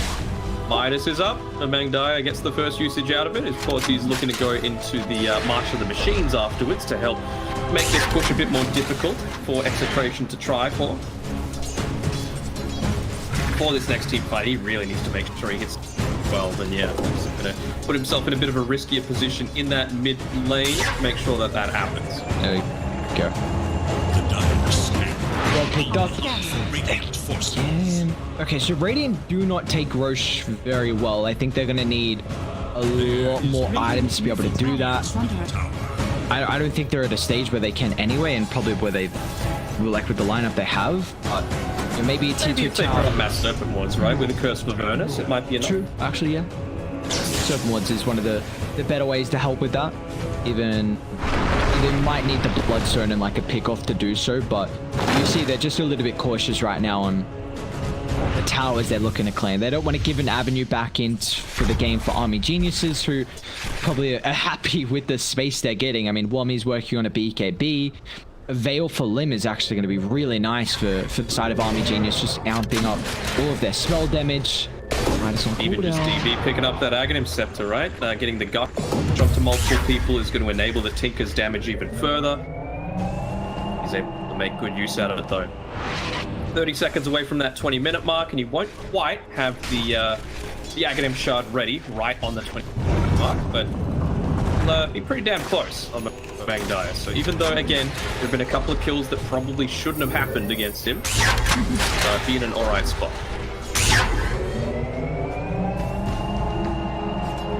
He's even got Keen Optic too. Alright, they're gonna smoke up. Sneak getting pinged out though. Sneaking an Arcane. causing big issues. Laying down the global sign to try and protect him from across the map. Bob's got the reinforcements coming over. Is the Abaddon going to be enough? They need a way to get rid of the Fiend's Grip, and they do so, DB. An incredible Ravage, though. Locking back 3 and securing a huge kill on Bob. You have to be cautious. They're losing a tier 2 tower top simultaneously. It's not like that kill was for free. Guy's going to look to go for BDZ here, and he'll get it. I really should. Number 14 now for Mering Dyer. Bit of a mistake there from Bob as well. He didn't pop the Hood of Defiance, which you know, could have potentially saved him. The borrowed time was used there by RR, so probably would have allowed him to get another Aquatic Shield, miscoil off, and get him to safety.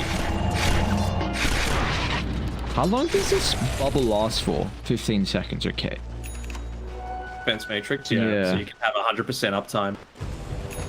Yes, another ability that gives you status resistance. Very, very cool. The range is so small, though. Yeah. You have to be in harm's way quite heavily. Probably, you're only going to be prioritizing it onto a Ricky unit and yourself. Is this Science Alive for Army Geniuses? Is that like a fight that you feel like will be replicated as the game goes on? Or is Execration, you know, they just weren't kind of in the area to contest that? I mean, it was a fight where Bob was just careful here, standing inside the March of the Machines. He was caught out on his own, right? And again, I feel like they got something in exchange for it in the top tier 2 tower, and he probably should have lifted all his items.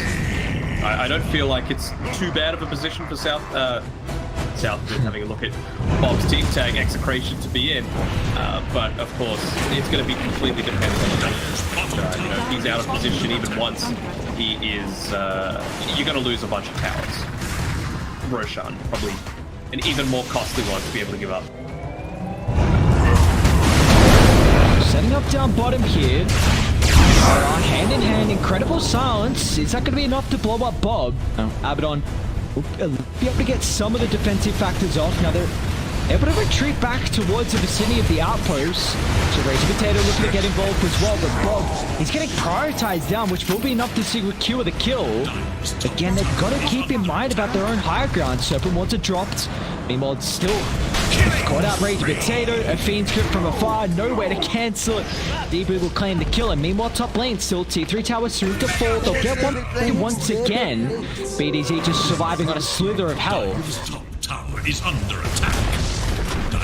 And not using the Hood though on Bob. You know, he could have potentially survived for another round. You know, a couple of seconds is all you need when you've got an Abaddon with that Aquatic Shield on a 6-second cooldown. Like some small misplays, yes, you're still getting more out of it, but you know, you have to ask the question: could it have been that plus getting another kill plus maybe a Rax if things worked out differently? Stops the outpost control, so he's got the TPs. He doesn't have too much mana to play with this in a team fight. Got a little bit back. Gonna buff up his mana instantaneously, so now Ravage at the ready. They need to somehow get on the main die. You see just again, this incessant use of the abilities. There's no way they can deal with it. They're just gonna try and catch up for more as well. They have any detection right now, Tino. It looks like they do. They can kick it back. Protection right there, though. They're going to continue to slow him, but he knows, hey, you can't see me. Dyer's middle tower is under attack. He's up here trying to catch out the Tinker. He reveals himself. Playing the waiting game. Dyer looking to wait around it all. Another smoke. They have any detection freshly picked up. They almost ran into Tino. Looks like Ragey Potato, though, will be the person to fall here. Caught out in the lane. Or BDZ's still hunting. Ragey Potato, he's gonna drop the global. That's unnecessary. They're not killing Silencer fast. Okay. My lord. He's got a 3,000 gold. And he's Dyer's up middle the tower KBB, which kind of makes sense, but you're against a Bane, right? So he could still look to feed. And he can even just nightmare whoever you're shackling. So, I feel like the Blink Dagger is so much more important against this Tinker, right? Like, if he has the Blink Dagger there, sure, you might lose both supports, but if you're killing the Tinker, then, you know, you're enabling a huge portion of the map for the rest of you. I think he's just banking off the fact that Vayne is not going to feel comfortable with getting in the middle of the fight, you know, into Serpent Wards, into all the less AoE damage. They can even, if need be, just go Shackle and then Global, but I guess then why do you need BKB? Because then you're protected anyway. It's interesting. Yeah. Because like, and it's not like they're even like outside of the Tinker, of course. It's not like they're even super heavy magic. They're up against a Ricky and a Tide Hunter. You can kind of get in and out and counter the Tinker's magic damage in that way. Like, I'm a huge fan of BKB on Shaman. I think the duration once you hit the 15, I think it used to be 20, right? They changed it though with the break, but you used to have so much control. Still, it's going to be 6 seconds, which is it's guaranteed. Like, the BKB now is lowest is 6, so you're always getting this control, which is ridiculous in a fight. That's pretty much just nullifying one hero. So I've always been a big fan. I'm just intrigued to see on how much value he'll get out of it off the back of the up top, they're going to look to go for any kind of play here with BDZ dropping the Mass Serpent Road. Though, but once again, combined up with the Abaddon, they're going to try and silence RR. Ravage will give them some time to kill off the Leshrac, but once again, the Global Silence Ravage Hater is going to blink in the river, so this is going to be the #1 priority now. It's Woman protected with the BKB, but look to target on forward. But 1-for-1, they need the Tinker. Hasn't showed up just yet, and in fact, it's Tino that's looking to get involved. Now they can turn their attention to UK as Bob, the fairy pony's locked onto his target. Seems to be no escape. Cancel off the nightmare. They don't predict. Just get away in time. Oh. Well, I mean, well, guess what's happening top? Almost a melee racks clean too. Yeah, the positioning wasn't great on it by BDZ. Not all of the wards were hitting it, I believe, so didn't end up taking the melee racks. Be careful here, Mangdaya. They don't have Ravage. Tino's going back up just to try and clean off the racks and to be able to do so successfully. We're just seeing how big of an issue the Abaddon is. I don't know how you kill RR, but you have to. His consistent spam with this Holy Rocket is causing too many issues here. So they're going to try and take the fight to the high ground. Execration, they're low on the resources. They'll look to back off, tiny the target. A great stun from Lim will protect any heal. And there's the way to kill off the cores. With the Abaddon controlled, they can turn their attention to more valuable heroes, at least in regards to cores. Thinking about doing Roche with that gush, the extra damage through with the level 15 talent. Hell, even we see a lot of Tides these days. The level 10 talent for the Kraken Shield damage threshold, especially against all of these debuffs that they've got on Execration. But it feels like this is just a draft that's purely enabling the Mangdaya, going for the extra gush flow into the Aghanim Scepter, just to make sure that people are held in place and he's able to lay out that damage.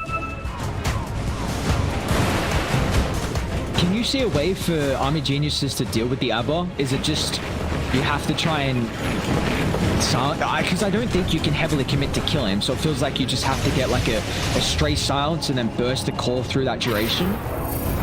A silence, or just like I think you need to pop the borrowed time super early on so that he's forced to play a little bit more defensively in these teams. And then, you know, you can look to commit onto the others in the team fight, and oftentimes, you know, by the time he's looking to recommit when people are falling low, you're probably going to have the Tinker with, again, the 3 heat-seeking missile rockets flying out at him and cleaning him up just as collateral damage.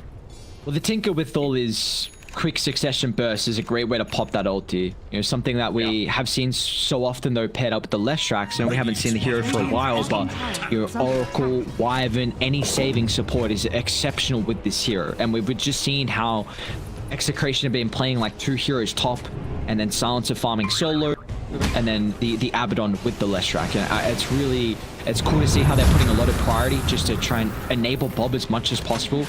And it's been recognized as well with RR's itemization. Like, he knows his role. Once again, he's right behind a core. So lay down the global stance. They don't have any extra backup at the moment. Mamaeng Dai also just completed the Aghanims. They need the detectioners once again. They're going to be able to fight it though with the Fiend script from afar. A great use of the stance preventing RR from getting the protection. But have they overstayed their welcome as Radiant? They're trying to connect on forward. They're a little bit too late though. They've also caught out bot. Gonna try to deal with Raging Potato in the tree lane. They don't care about the Fairy Pony just yet. If they can get an easier target in the silencer, then they will. Still able to chase him down. Where the hell is their vision that allows them to see this guy? Oh no. UK? Oh, poor guy. Not enough raid. Radiant's top tower Looking is at under chase him. attack.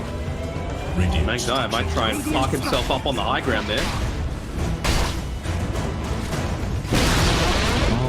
Titus farmed up a hell of an amount. His second net worth. This is a very different build we've seen. Wait, Bob's caught out. He's got BKB. It's a nice illusion dodge. This might give him time to get to RR and not be forced to pop the BKB. Oh, Bob. He's even going to get a kill for his plays. Okay. Incredible player. They're coming over though. They don't want to keep this kill for free. DB's got Ravage at the ready. Have the BKB to protect him. The rest of the reinforcements are coming over. Die with it. Forward on the high gun. They've got to be cautious when they die. He's perfect. His placement needs to be perfect, but they'll catch him with the backline. Tino, Rage Potato. They'll get the Tinker simultaneously. DB looking at air fight. Brian's lows himself. He hasn't used the Ravage until now. We'll find all four, but it's just for a measly shaman. Ravage on cooldown. Your life expended and instantly.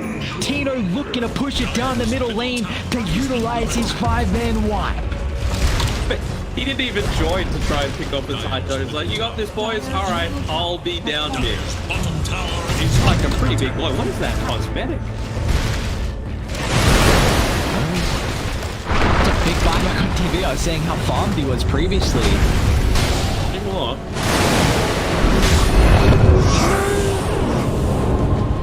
And a bit of damage here. Oh, they got the break. Now they're going to be cautious. A buyback even by the Tinker. This is a heavy commitment. Can they even get him range to keep DB alive though? He just brought back as well. So the core somehow still alive, but maybe they forced Execration's hand into a compromised position as the lasers and missiles bouncing back and forth as Bob will fall. They've caught out two. Can they make it a third? RR TP out, he'll make it. Meanwhile, Tino as well. Super's actually about to expire. Mommy's still hunting. Don't go back to the bounty. Don't do it. Oh no. Tino BKB, he'll just turn. Oh my god, so much damage. This guy is so huge. Look at his model. Big issues though for Dire. I mean, your buyback on your 1, your 2, and your 3. Doesn't really result in anything either, you know? Like, the Leshrac is going to be back alive very shortly. He's also got the Bloodstone, the Sange available, so plenty of additional lifesteal for himself and tons of survivability. You know what's happened these last two fights that, you know, it felt like Bob's maybe got a little bit more done? Use the hood. I've watched. I've been paying attention. Heard me. Sanjin Kyra as well, so we'll give him more capability to sustain these fights. What do Army Geniuses need to do to come back into this game? Is it off the back of just like a huge ravage into all the AoE on Tinker? Can they take these kind of your longer drawn out fights? I mean, it's gonna be kind of ruined by the fact that you had to buy back onto Mamaeng Dai. But for me, it was the sheep. You know, he's been building into it for what feels like 6 minutes or so, and now he's just back to square one because of that buyback. They're looking to actually mount a defense before execution gets set up. But Bob's not going to give them an opportunity. An early use of BKB, they're going to lay down the global silence to cancel the Fiend's grip, and all of a sudden, Army Geniuses now have to think twice if they want to stick around. We've got a couple buybacks on the supports getting involved. That's all buyback shoots previously in the past couple of minutes. But how can DB get in for a huge ravage? At least they're giving space for the Tinker on the back line, which just means Kino can go for the front heroes. As they blink away, not going to be clipped from the ravage, but still with the backline supports will. They'll deal with the Shaman, simultaneously trying to target down the Abaddon as well. And now Bob, he's stuck in between a rock and a hard place. Maybe Tino can get involved here, blinks up in a couple of seconds. The left track is so incredibly tanky, but somehow Wummy will still go through the health. Goes through the health, goes through the Bloodstone, the BKB, the Hood of Defiance, and because of that rough start that Raging Potato had, sure, he's been able to pick up the Aghanim Scepter, but it feels like just like a last word bot at this stage. And, you know, we see when these, support silences, that kind of feels fine, right? You know, you want to stay on the back lines. You want to be acting as going in, going out, constantly, just sneakily getting off your spells. But if you're committing to a position-free silencer... Nice Nightmare. Oh, that's still going to prevent him from getting away. So that's a dieback for your Tinker. Oh, it's, yeah.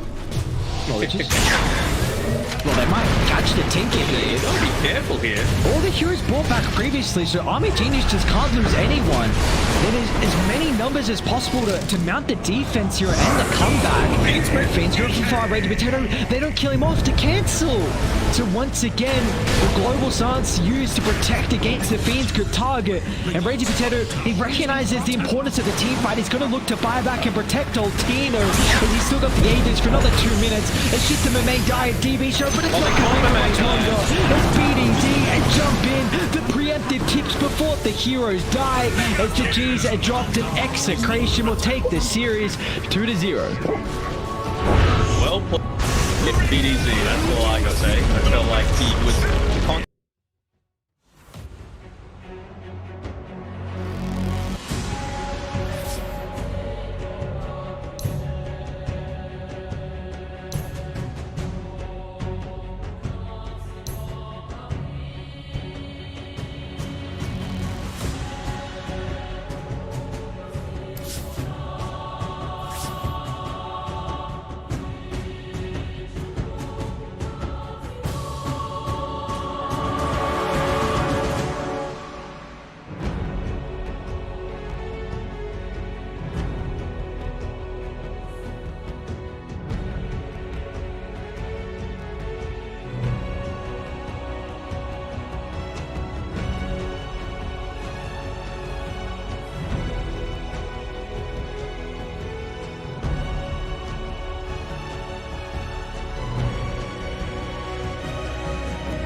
He put in some 10 pretty good seconds performances with 496 actually ending up winning that Omega League tournament.